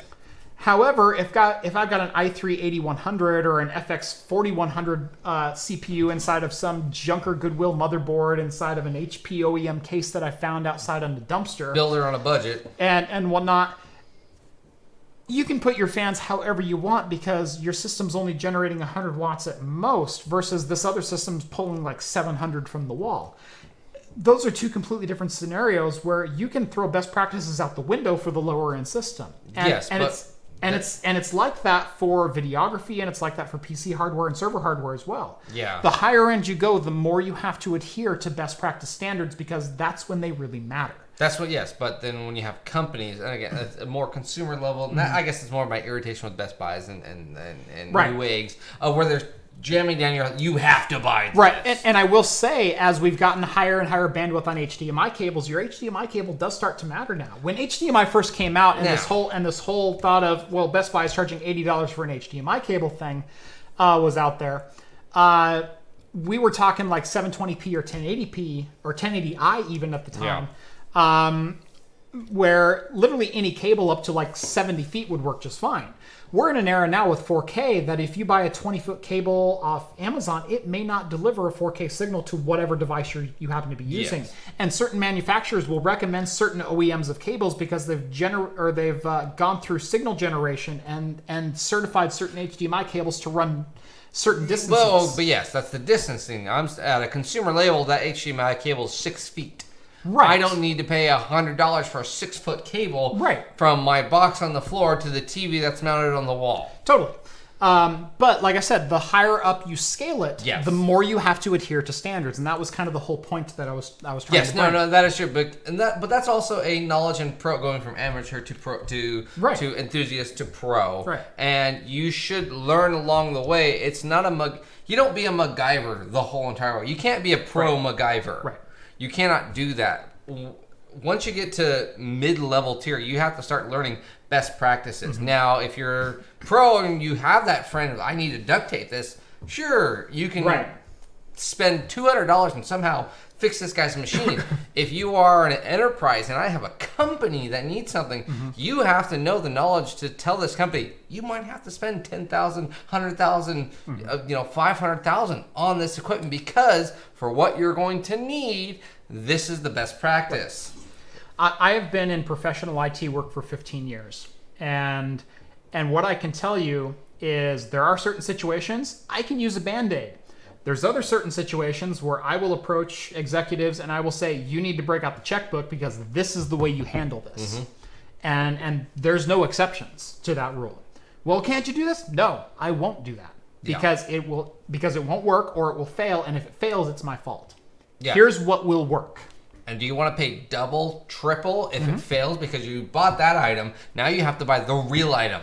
The number of purchases, rip, replace, failures, and then rip, replace that I had to do again, I can't even count them at this point. Yeah. For various clients and customers and things like that who have come up and said, oh, we want to do this system, but we don't want to pay too much. And I said, okay, well, you want to run an email server. Well, how many users do you have? Well, we have 8. Okay, cool. You can do a basic email server. Oh, we scaled up. Now we have 300 users on our system, and it's failing all the time. Well, you didn't say that. Right. Exactly. Yeah. You said, oh, we're 8 to 10 for the next 15 years. Right. Oh, you jumped to 30 to 100 in 1 year? Right. Well, there's a reason. Right. Suddenly you're bogged down and mail stops twice a day. Yes, exactly. Oh, we just go and hold the power button on the server and, what's the SQL error all of a sudden? We just wait 15 minutes and it reboots itself. It's fine. Right. Well, how come I don't get my emails? My email when I send out, it's not going out fast enough. Right. So when you get from low-end consumer to mid-range to high-end and then you start approaching enterprise and professional, there is an economy of scale where you're paying to ensure something will work. Is it the absolute fastest? Maybe not. But the company that's selling it to you will guarantee that it will work. And they are able to support it if it doesn't. So that's... I think that's actually the better issue is the fact that they're going to be able to support it. Right. So am I defending Red entirely? No. But at the same time, this is the way the industry works when you get up into the upper crust of performance and scaling and everything else. Yeah. So... But speaking of enterprise stuff... Yeah. By the way, someone asked how the beer was. How was? Yeah, well, I was actually going to get it after the article because we only did one tech or 2 techs, so I was like, maybe we need to do more. But if you want to talk about the beer, this is actually a lot more refreshing than this. This isn't the greatest IPA in the world. No, it's nowhere near. It actually has a bit of an alcohol burn taste to it. Yeah, but again, for the price and. There's no acid burn. There's a malty sweetness to this. It actually is cleansing my palate. Where I said I was missing the juiciness on this. This has some juiciness to it. It's got a really nice. I think it's more malt. I get more malt than juice. It's malt, but it's a sweeter and it's a more full body. Yes, it is a fuller body. And that's what I was missing on this was drinking this after this. The Deadlift is a very refreshing IPA. Where it's almost like a thirst-quenching IPA after something that was so dry. Yeah. Now, if you just started with this is going to be a bit harsh. Right. But again... And I've had a couple of these this last week. Like I said, I bought a 6-pack. Yeah. These are my last 2. But yeah, I remember drinking this. I think we had steak one night, and this was a great great beer with that. I think we had pizza another night, and I had it with that, and it was great with that too. It wasn't like blowing my mind good, but after drinking the New England style, this is darn good. Yeah, no, like I was stating earlier, if I was at a barbecue, this is the one I would want with the meal, and then I'm going to go to a lighter beer. Right. This has the bitterness, the maltiness to complement a meal, 8.6%. Yep. I just want one of these, and I'm good to go. Cheap beer. I think that's why Widmer continues to make this. This is their flagship Imperial, which is, there's not too many flagship Imperial IPAs that I personally know of. Well, actually, that's not true. There is a lot, but this is actually a very big one. I think this is nationwide too. Yes. Yeah. So there's not a lot of nationwide Imperial IPAs that are distributed. Yeah. There's a lot of local stuff. There's a lot of regional stuff. I should say, I think my point is should be more of as cheap as this. Yes. There are some Yes, nationwide flagship Imperials, but this is cheap. I'm talking Budweiser level cheapness. Stone's Double comes to mind. Stone Doubles come to mind, but if I was to buy if this was in a 22 bomber versus a 22 bomber of Stone, it's 250 versus 5. It's 7 or 8. Right. Yeah. Right. Exactly. So that's the thing, and they're about the same size of breweries too. Right. But solid beer. Very solid beer. Solid beer. Yep. So, but Microsoft starts testing Intel Internet. Sorry. Got on the Intel. I messed up the Intel with. I messed up the Intel. Widmer starts testing Microsoft Internet Explorer for Edge. Yes. Okay, Jeff. I can't read. I get that. My bad. Microsoft starts testing Internet Explorer mode for Edge. That's right. So this goes around with Microsoft's Chromium initiative for Edge, which is going to be Edge 2.0, I guess you can call it.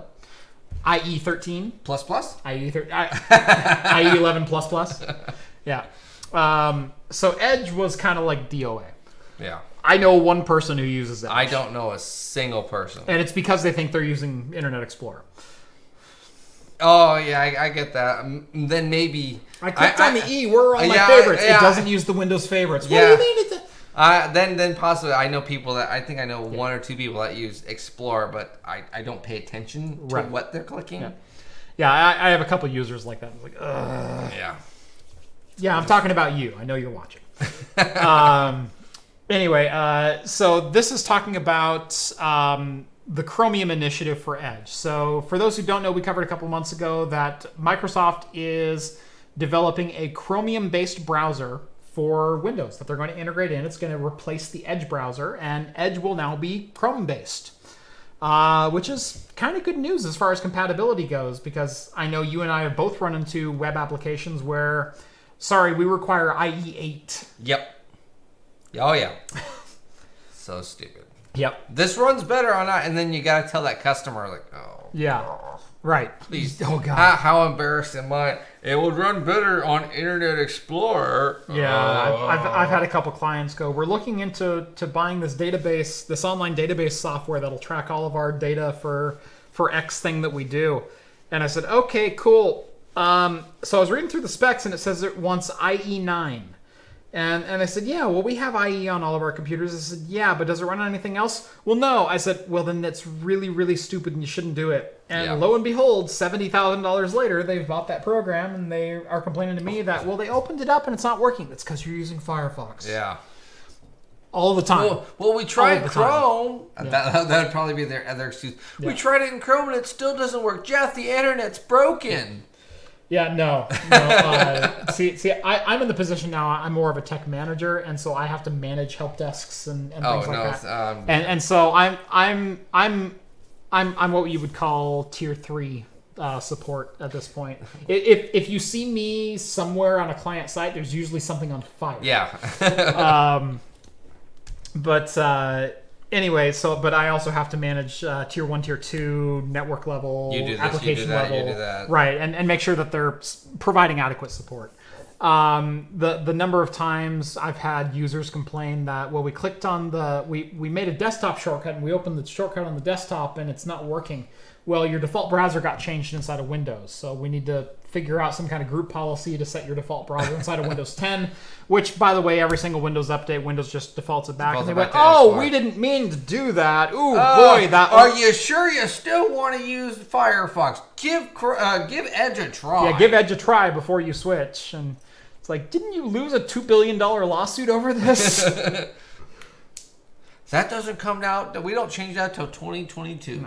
Or searching for Chrome install brings up, well, you should use Edge first as an advertisement. Oh my god. Yeah. I'm Googling Chrome and it's like, you should use Edge. Yeah. Bing would give you better results. Ask Jeeves is much better. I'm more of an Alta Vista fan. Ask.com. I have people use that still. Ooh. And I'm like, if I could slap people at my work, I would slap at least 40 people. Yep. And my office is a 300. The Portland office is a 300. Boy, that's a low over-under for me. It's just I am so taking the over. Oh. I am so taking the over on that one. All right. Anyway, So the basis of the story was obviously Microsoft bringing Chrome to Edge, but they're also going to be including an Internet Explorer 11 compatibility mode. Yeah. So if you have sites that are only written for IE and not written with Unicode, they'll be able to, in theory, work because it will change the browser backend back over to IE 11. Okay. Which hasn't really been a thing since the last release of Windows 7. Service Pack 1. So 8, 9 years ago? We'll call it 7 years ago. 8, Service Pack 1. Okay, so yeah. Okay. I'm thinking just 7. Yeah, IE 10 was Windows 7. Yeah, okay. So if you have those IE-based programs... I will say, I have ran into those. I was saying that earlier, is that I even took part in a company a couple of years ago where they couldn't pay me. They said, hey, we'll give you stock in our company. I stopped doing deals like that. And I was like, okay, I kind of... They said, well, we can't pay you as much as you're wanting, so we'll give you this low amount and stock in the company. It's like, okay, I need the money right now. Yeah. Okay, I did that.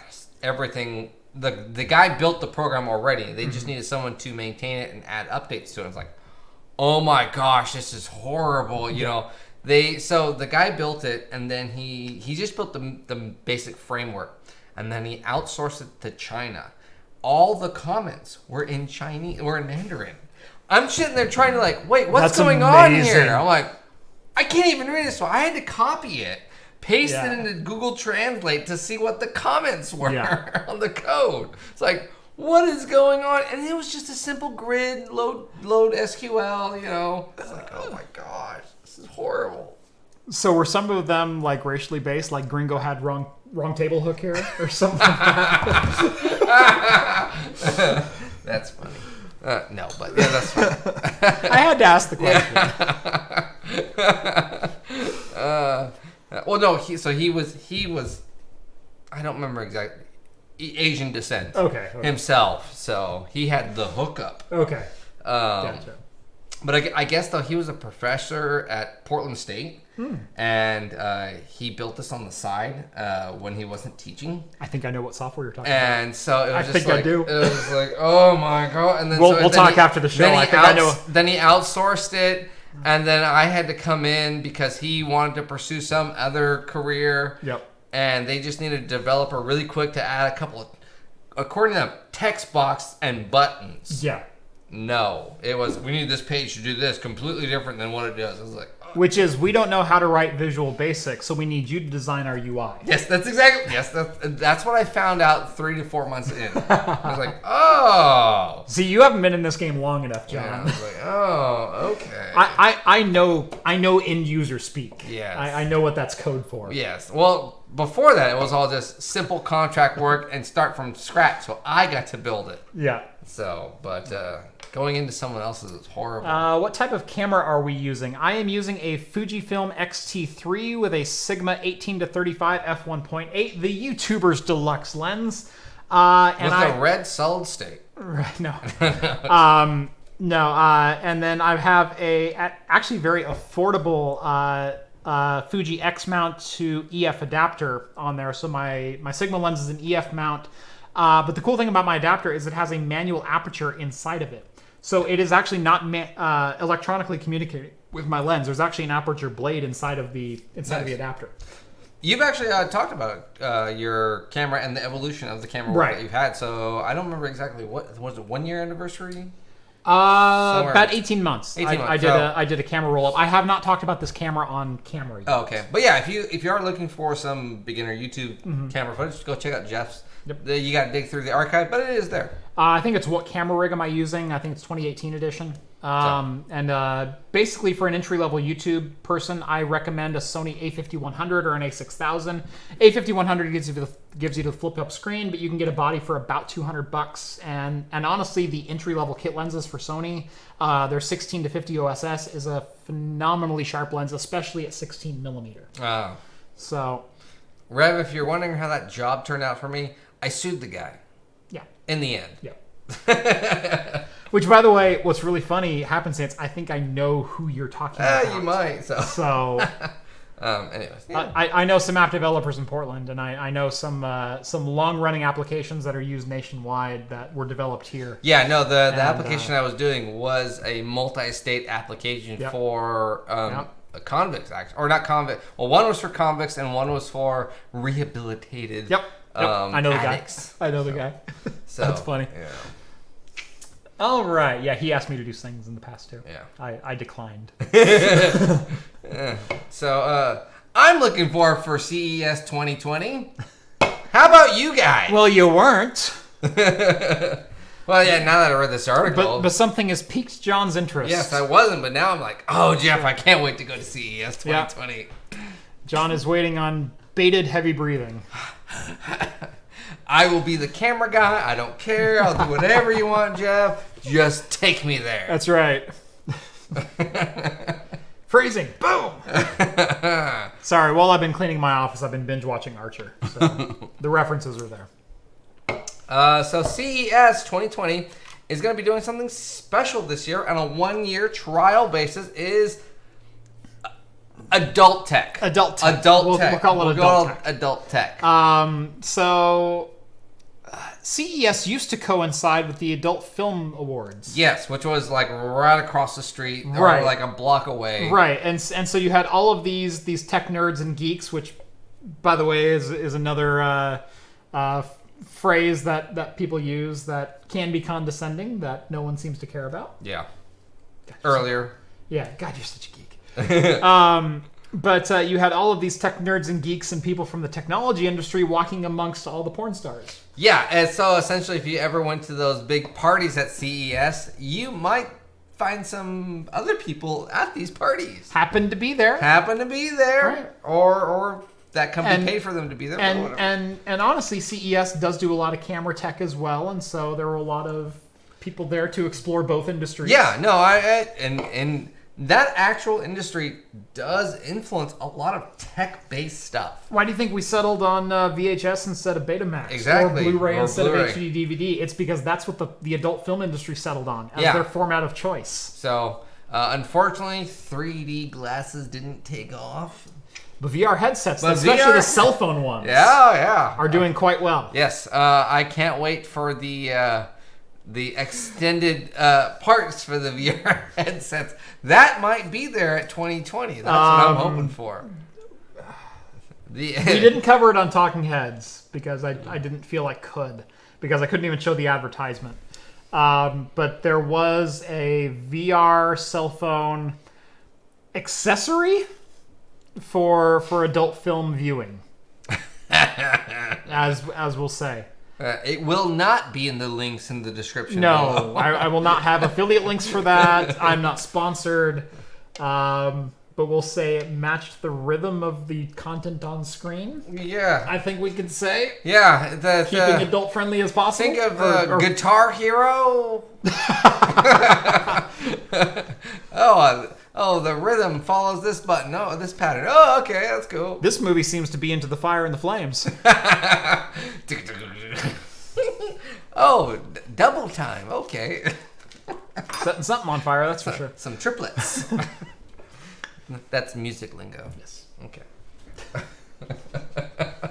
But it This actually movie has a lot of triplets. Yeah. And triplets. Look at that. Oh.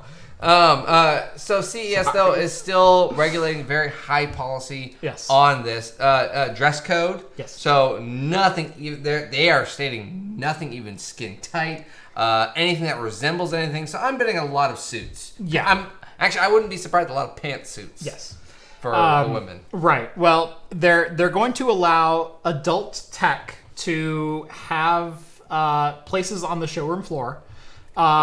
They said our dress code is still strictly enforced as for everyone else, so there's no booth babes and especially no porn babes. Yeah.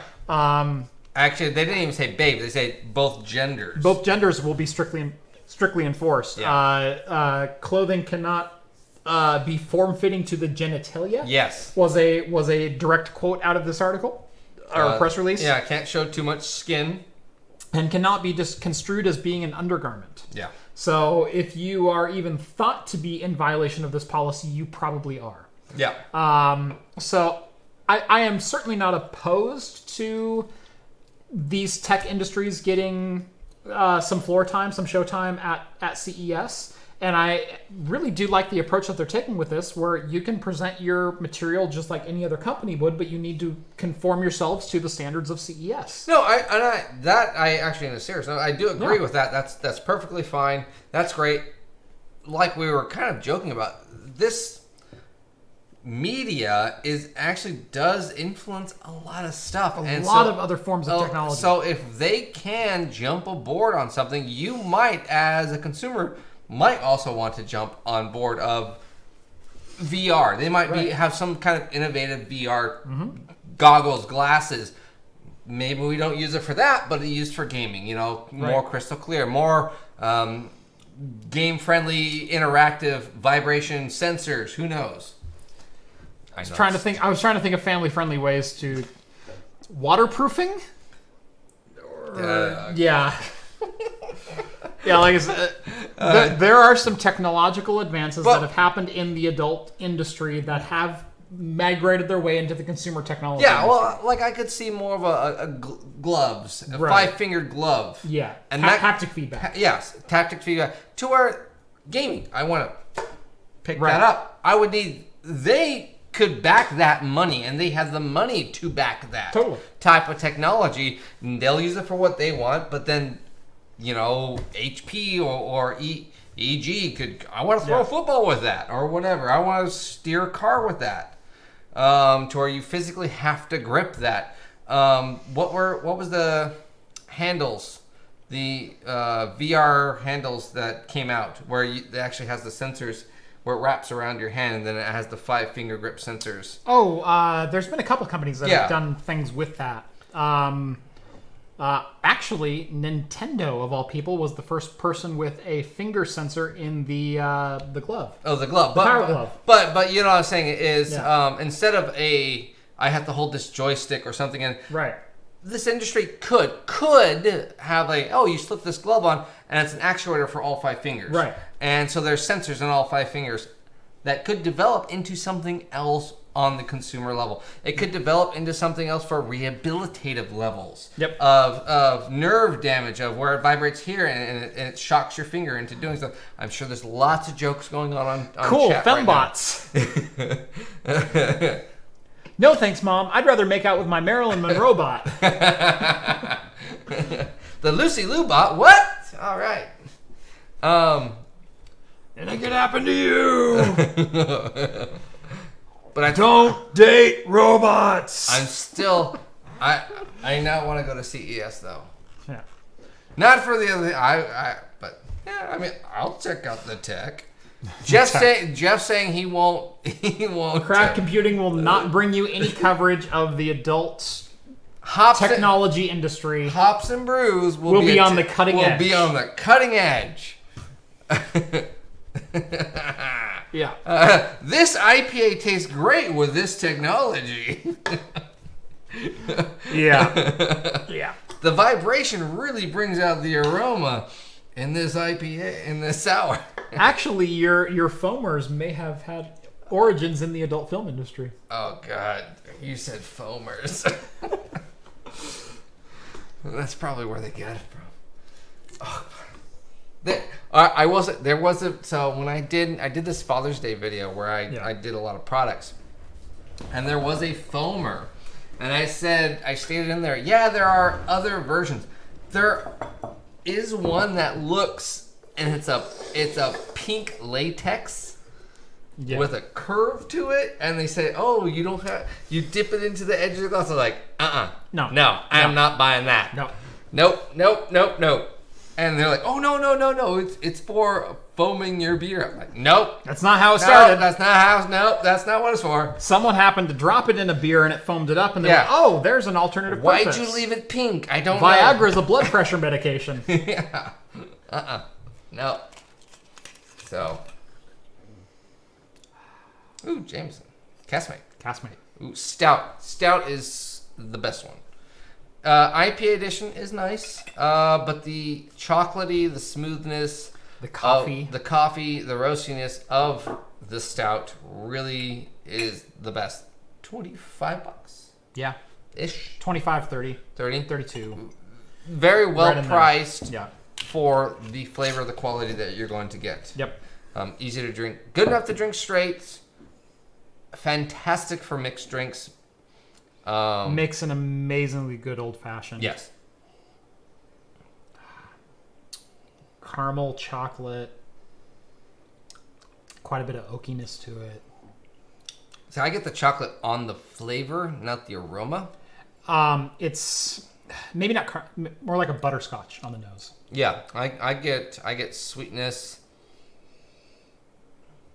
I do get the charcoal burn, the oakiness, like you're saying. But then the flavor, you get chocolate on the flavor, like almost instantly. You get this dark chocolate. Yeah.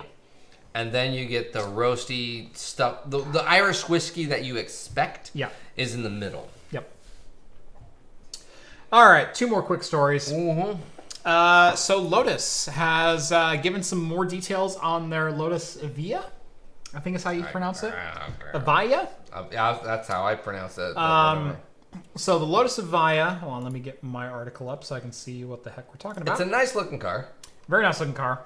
I have always been a fan of Lotus. I did own a Toyota MR2 Spider, which is based on the Lotus Elise chassis. It's not the same car, certainly not the same car, but it's a similar drivetrain, similar transmission, built on the same chassis, just not ultralight. Yeah. I really enjoyed it. I really loved that car. Definitely too small for me to drive more than about 20 miles at a time, which is why I ended up selling it and buying my 350Z. But very nice car. Give me a feel for what the Lotus Elise would probably be like. And certainly put something like the Lotus Exige or the Evora on my wish list of cars for a inexpensive mid-engine car. The Lotus Evija is just... Gosh, how do you describe that? You know, it's a mix of cars. I see a little Lamborghini, I see a little Ferrari, and I see Lotus all mixed into one car. Yep. It's definitely a Lotus approach in where it's very minimalistic, very smooth flowing body lines to it, and probably a style that will outlive its timeline that it's going to be announced or released in. Yeah. Lotuses do tend to be kind of timeless cars, not including their early 90s and mid 90s stuff. I don't know if they're timeless, but I think they last a lot longer than most cars. Well, like I said, look at the Elise or the Evora from like the early 2001 era or 98, 99. Those still look like modern sports cars. The only problem I have with this, and it could just be the angle, but the 2 angles that they are showing, is that little weird indentation only on one side. Right there, which is not on the other side. Interesting. Usually that is a air gap to do down pressure. I don't see it on... It almost looks like it bulges up, because you can see, well, that's where the tire... That's might just be lighting. Might be lighting that you're seeing. Okay, look. Okay, there it is. There it is. Okay, so it's both. Yeah. So, but I do like the fin. The bottom really reminds me of a Lamborghini. Yes. Really has that 640. Yes, it really style does. To it. The back fin really reminds me of a Ferrari, and those little gaps and the sideline reminds me a lot of Ferrari. Yeah, the sidelines really remind me a lot of Ferrari. But this particular hyper electronic car has some really cool claims to it that they're stating. And honestly, they're going square for Tesla as far as the new Roadster goes, as far as saying, you know what, you're not going to be alone in the electric supercar range. Yeah. Now, some of the specs that Lotus is touting out are going to fall short of Tesla. The Tesla can do 250 miles an hour in less than 9 seconds. The Lotus can only do 187 in 9 seconds and a max of 200 and plus. 0 to 60 is going to be under 3 seconds with the Lotus versus 1.9 in the Tesla. But the Lotus is supposed to have a 270 mile range and a 9-minute full charge time. Yeah, so that charge time is the key. That charge time is basically what stops everyone from buying an electronic car. A fully electronic car. Right. A 9-minute, that is literally, I can go 275 miles, I can go have a burger, and I'm done. Right. I'm done. I can go swing into McDonald's, order a chicken nugget and a fry. And by the time I'm done eating it, I am fully charged. Yes. Now, here in Oregon, we do pump our own gas. Mm-hmm. Or no, sorry, we don't. We do not pump. We're one of the very few. So there are times where we do spend a bit of time at the gas pump. 20 minutes. 15, 20 minutes, yeah. There have been plenty of times where I spend way more than 9 minutes at a pump. The pumps that are closer to me are the larger truck stops. And unfortunately, we're a lot of the travel destinations. And so constantly, if I get gas, especially in the evening time, I'll have people who are driving through the area, who are driving with their families. They will pull up to the gas station pump. They'll ask the attendant to fill it. They'll walk inside, and they'll buy snacks for their whole car. Yeah. Meanwhile, their car is done pumping like 7 minutes ago, and their car is still sitting in front of the pump. Oh yeah, they'll do that. Oh, I'll pay inside, right? Because they have other purchases they need to make, right? And but yeah, there are even times though. Well, I'll pay at the pump, but because here in Oregon, a lot of times they underemploy the gas station, and it's like one employee for a 12-pump gas station. Right. That happens all the time. Happens all the time. And so it's, I was the first one in here, and then 6 cars behind me come in, and they only ask for $15, $10, whatever. So I asked for filled, and I may have been the first one, but he completely forgot about me. I'm there for 10, 15 minutes. Technically, you are allowed to unhook yourself. Yeah. And I have done that. Really? Yep. No, I've never done that. I've gotten out of the car and I've unhooked because he's taking too long. Grab my receipt and go. I've also known a bunch of. You're not allowed to fuel. You are allowed to touch the pump. Okay. Yeah. So, but 9-minute charge, that's the insane part. Right. And $275 is nothing to scoff at, although the price point is a bit more expensive than it's $1.7 million. Yeah. Oh, now, to be fair with the charger, they're saying 9-minute charge, but that's with an 800 kilowatt charger. Yes. The largest charger in existence today is a 350 watt supercharger, or 350 kilowatt supercharger. That would still charge the Lotus in 18 minutes. But the 800 kilowatt charger that they're claiming that can do a 9-minute charge, no one's made one. No one knows what the cabling would look like for it. That's probably like, we have one in the factory, and that's it. Right. So, but 18 minutes is still a pretty impressive charge time versus I think Tesla's going to take 30 minutes to get that same range out of it. 45 minutes I thought was what Tesla's... 30 to 45. Yeah, was Tesla's claim, which is still like, their idea was sit down, have a meal with your family or something like that, and you'll be fine. Right. Sit down, have a meal with your family in the Roadster. Yeah, right. Well, Right. The people who buy that don't have kids. Right. So it's you and your wife. No. Hey, I drive a 2-door convertible. 2-seater. Yeah, with your kids in the trunk? Nope. Me and my daughter do donut runs every couple of weeks. There you go. So we'll get up early on a Saturday and we'll go get donuts. Yeah. But speaking of battery life. Yes.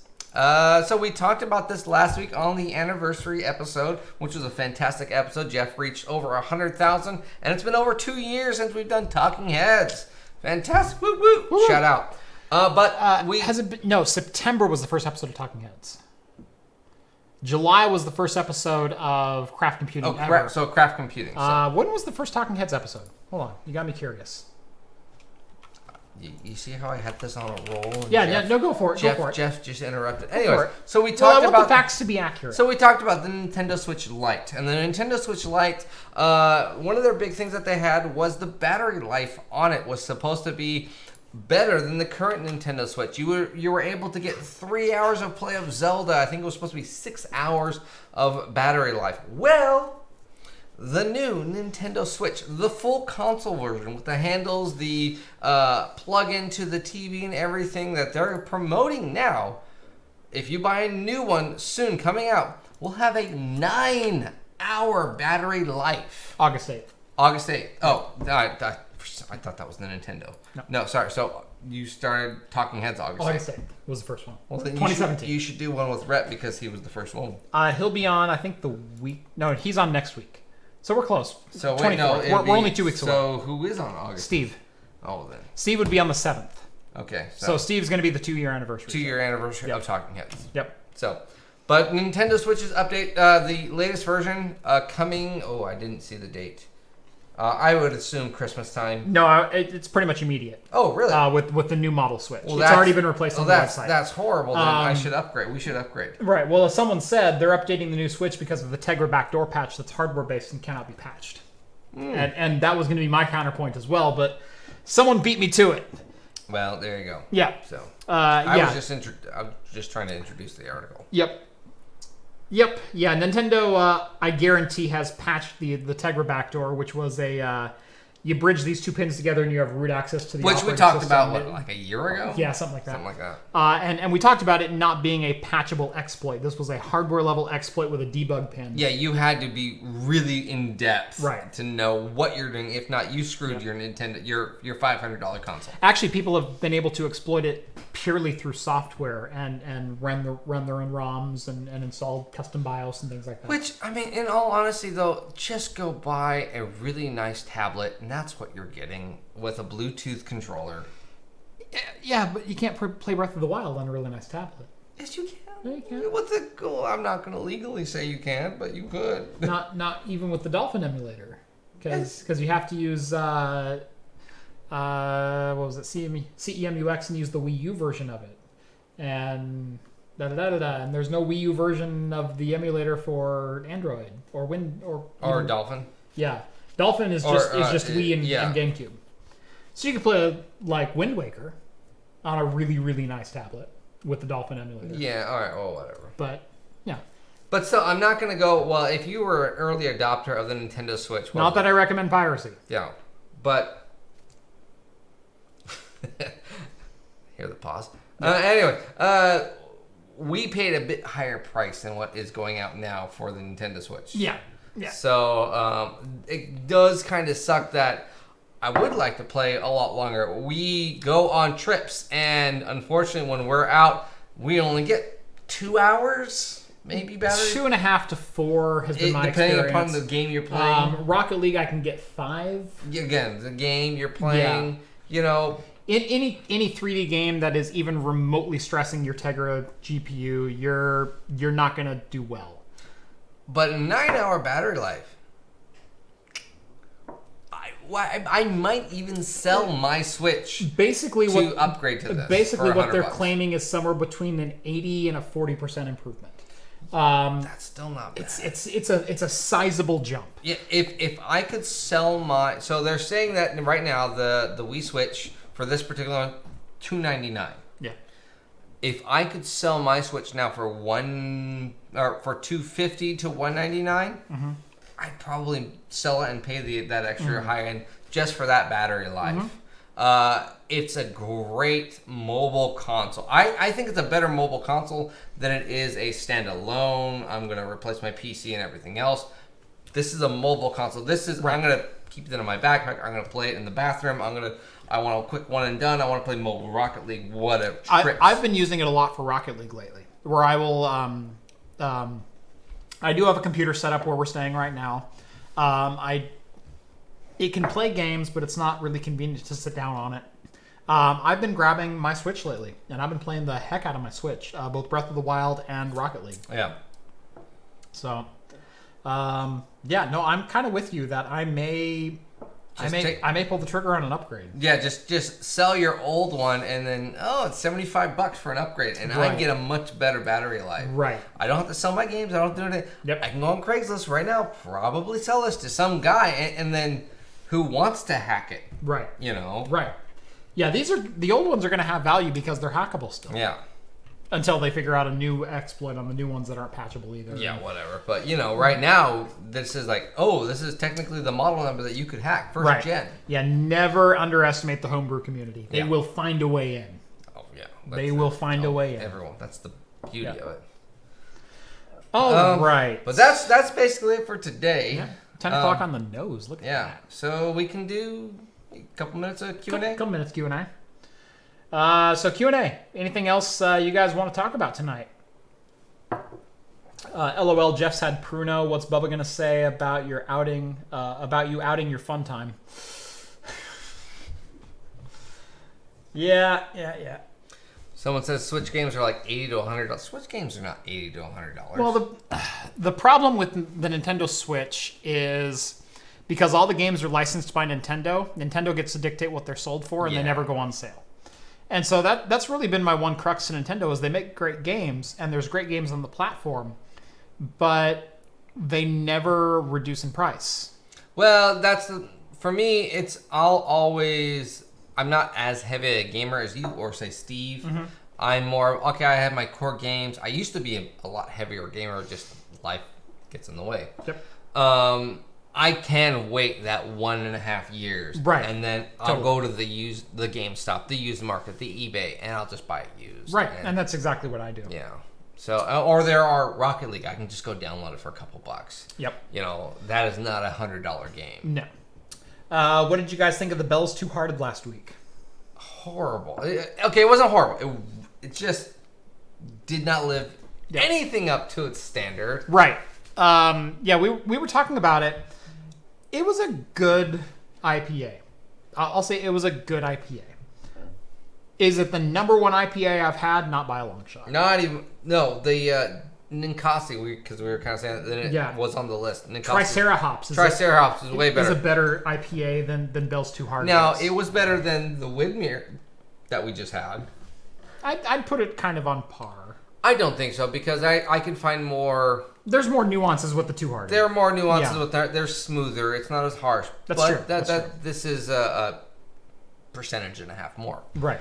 And I believe the New Heart is only like $15 a 4-pack, which lowers the price for that quality of a beer a bit. But it's number one, even in top 25. No, maybe top 100. Yeah. And then we're talking 90s to 100 level. But again, we live in IPA Mecca. Oh, yeah. We live where any top flight IPA is available, and it's available on tap. Yeah. And so I've had so many good IPAs. It's hard for me to go out and buy an IPA that's the number one ranked IPA in the U.S. and try it and go, this blew my mind. It's all right. Well, even the Heavy Topper that has such a big legend behind it, we're like, this is good, but there are so many other beers that are better than this. Right.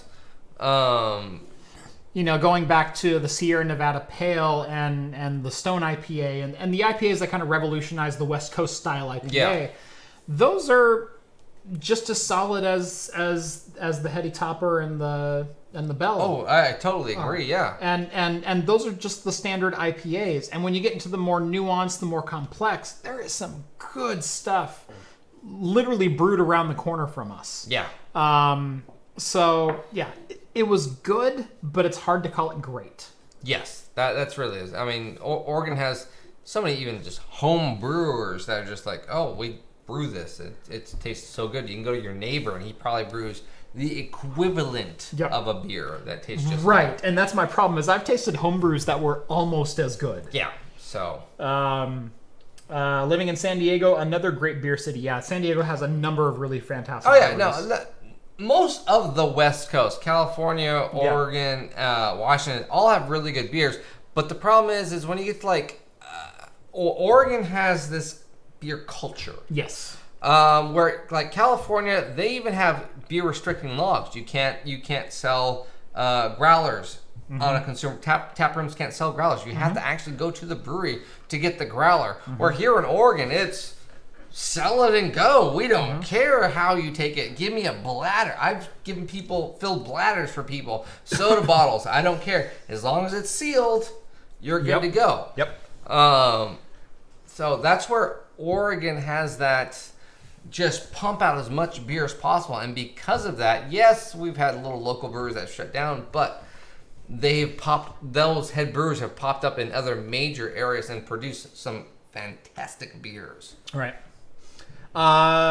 Lucidic on the Patreon has a great question. Right now, with a budget of $800, would I jump Ryzen 3000 and an RX 580, or go 2000 series and buy a 2060? Ooh. It all depends on the resolution. If you're gaming at 1080p, honestly, I would go with the higher end CPU and the lower end GPU, because you're not going to see much of a difference. If you're gaming at 1440p, go with the higher end GPU, put less of a load on the CPU. So it all depends on your monitor, is what I would say there. Monitor or your settings of what you're trying to achieve. Right. Again, at an $800 budget, you are teetering at, you're probably not going to have that 4K monitor. Right. You're probably going to have a 1080p monitor. Maybe a 1440. Maybe a 14. Even then, I think you're probably going to push it, because you're probably going to want to get that $100 monitor. Yep. And you're probably going to put the money into your GPU, CPU. Right. Possibly RAM. Or for some reason you wouldn't put it in your hard drive, which would be weird. But, yeah. So for the lower end aspect of your monitor, if you're 1080p, go for what Jeff was saying. Right. All right. Have we tried German beers yet? Of course we have. Oh, yeah. We love I used to, at my tap room, I'd try constantly. My heart is to always have one German, an actual imported German tap. Always on tap. Always on draft. Jeff would be like the constant drinker of that tap. But I always found that German beers have the body, have the maltier flavor. It may not have hoppy, but that's not what Germany's known for. No. And that's what I tried to give people. And I love that flavor. And I think the Northwest, that's the one thing we are missing. What was that Dunkelweiss that I loved? Do you remember what that one was? I don't remember. I could probably look it up though, because I still have all the Yeah, there was a dark German beer that I absolutely fell in love with. Yeah. That John used to keep on tap for me. But that's the problem with Oregon, is we are hop oversaturated. Yes. All of our German style beers are overly hopped, so they end up tasting like an IPA Hefeweizen, IPA lager, right? Or IPA ESB, even if we're doing English. And it's like, right, this isn't good. A German-inspired IPA is what we end up getting. German-inspired, and it's like, this isn't good. And then the mineral content of our water, they don't somehow find that balance. Right. And that we've talked about water content and how that makes all the difference in the world. We know quite a few of the head brewers around this area. Yeah. And we know one who has breweries in both Salem and Portland. Speaking of Vagabond. Yeah. They will brew one beer up in Portland and send it down to Salem, and brew another one in Salem and send it up to Portland, simply because the water is so different that they tried brewing it in both places, and they were so radically different, they went, it's a different beer. It's a different beer. We can't call it the same thing. Yeah.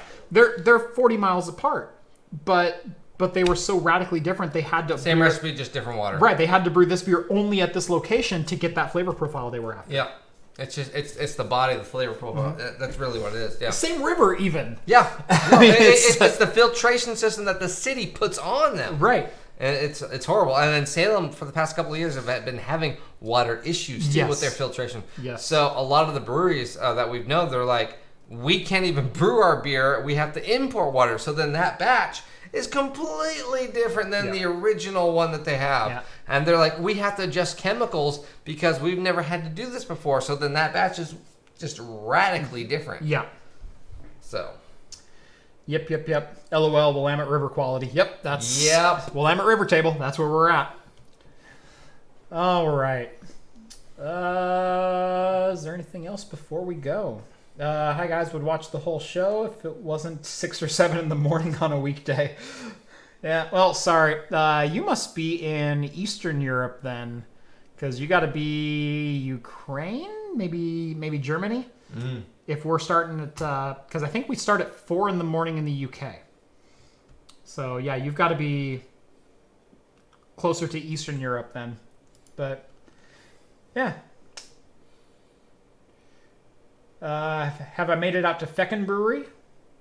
Oh yeah, in Oregon City. Oh yeah. Okay. Yes, I have been there. Usually Oregon City, I go to McMinimans if I'm going into town for a beer or burger or something. Oh yeah. But no, actually, I've been to Feckin one time. I highly recommend going back to Oregon City Brewing when they first opened up. Not that good, but they've been open for about 3 years now. I don't know if I've ever been there now. 2 blocks away from McMinimans, actually. Okay. But really stepped up their beer game. Nice. So good to know. Congrats on 100,000 subscribers, Jeff. Silver play button will probably be landing on your doorstep any day now, huh?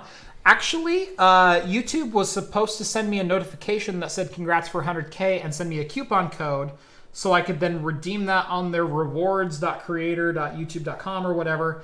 And I haven't received that notification yet, so I need to contact YouTube and ask what the crap. Because I want my damn play button. Craft Computing, were you able to get 10 gig working on FreeNAS? Absolutely I was. Working great off the Microtech 10 gig switch. So you can go check out that video, or you can check out my FreeNAS build that I did in the server build vlog version 2 or something like that. Where I built the FreeNAS server with a 10 gig SFP Plus networking card. And yeah, I get pretty much consistent 1 gigabyte per second transfers on my FreeNAS server for single file loads. So yeah. Thanks for the stream. Was awesome. Thank you so much. We enjoyed it. And hopefully at Craft Studios 3.0, I will be hanging up that silver play button.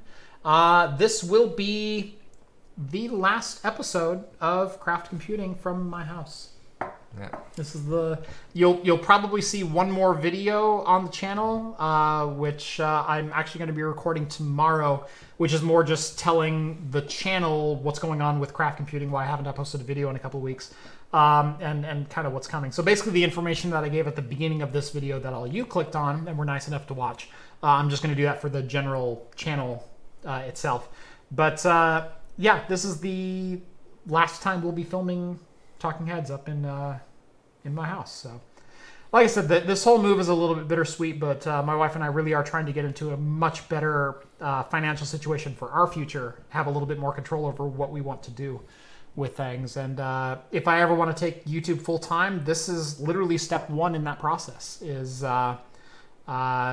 being much more financially independent. Because right now I have a mortgage, and my day job pretty much pays that. Yeah. What we're hoping to do is eliminate most of our debt and then have YouTube be able to pay my mortgage, and then anything I make on top of that is kind of gravy. Yeah. So if you'd like to help Jeff out with this proposal of his and making all this content plausible, check out Jeff's Discord as well. It's a minimum of $1. You can always donate more, but it's a fantastic channel. I love promoting Jeff's channel by this because I get to talk with most of the people on there as free as possible, and because I get to pimp my own channel for free. Go check out Hops and If Brews. you do love beer stuff, I do try to do stuff. But yeah, we do love talking on the channel. We have car stuff, we have build stuff, we have trade sale channel, we have just general tech, we have music, we have movie and pop culture, we have meme war area, or as we like to call it, Wesley's Quarters. It is a bit Star Trek themed in the names, but the content inside those is fantastic. And yeah. So we are signing off the studio the only way we know how, with some James T. Kirk straight bourbon whiskey, 12-year, 90 proof. This whiskey was probably well worth the $90, almost $100 that I spent on it. It smells like sweet honey. Yes. Whereas the Jameson smelt very much of, it was a very sweet aroma. This one actually, I think, tones down the sweetness slightly. It's not as harsh. A lot of the whiskeys have like a bit of an alcohol burn. Right. This really does. There's a little bit there, but not a whole lot. And for a bourbon, there's really no ethanol burn to yes, it. I guess that's what I was trying to get to. For usually when you have a bourbon, no matter what quality or clarity or whatever you want to talk about in your bourbon, there's always that corn ethanol burn to it. This doesn't have that on the nose. This is... I get brown sugar? Yeah. Yeah, so, brown sugar, molasses, a little bit of honey. Those rich, savory, sweet notes. Yeah, no, this is that are much deeper and more complex than you typically get on a bourbon. So, cheers. Cheers, guys.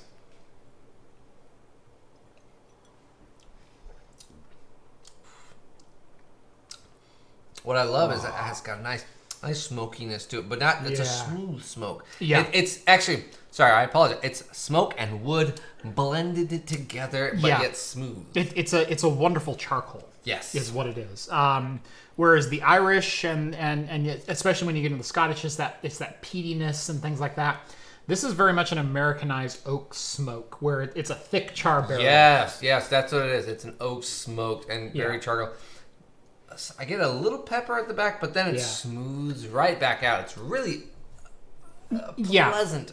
You get a little hint of peppercorn right at the back end, but it's a very smooth and not overly harsh. This is definitely something you drink straight, but not a lot of time. Yeah, which is why I did little 3/4 ounce pours on this. Anyway, guys, this has been episode 89, the final episode from Craft Computing Studios 2.0, as you can probably tell from the echo. Thank you guys so much for watching the channel up to this point. There is a lot of really cool changes coming to the channel in the very near future. As I said, if I do a move into a studio or possibly buy some property and build an entire building, of course there will be full build vlogs and you'll be along for the ride, so do stay tuned for the channel for that. Otherwise, it will be business as usual here within the next week or so as I kind of get settled into where we're staying at now. I do have some reviews on the very near horizon. I have a 3-way, very high-end air cooler review that's going to be very interesting with a couple of standards and one new player to the game claiming that they beat the 2 incumbents. So I'm not going to spoil that too much as I've only gotten one of the 3 coolers in, but it's going to be a very interesting video review, I'm pretty sure.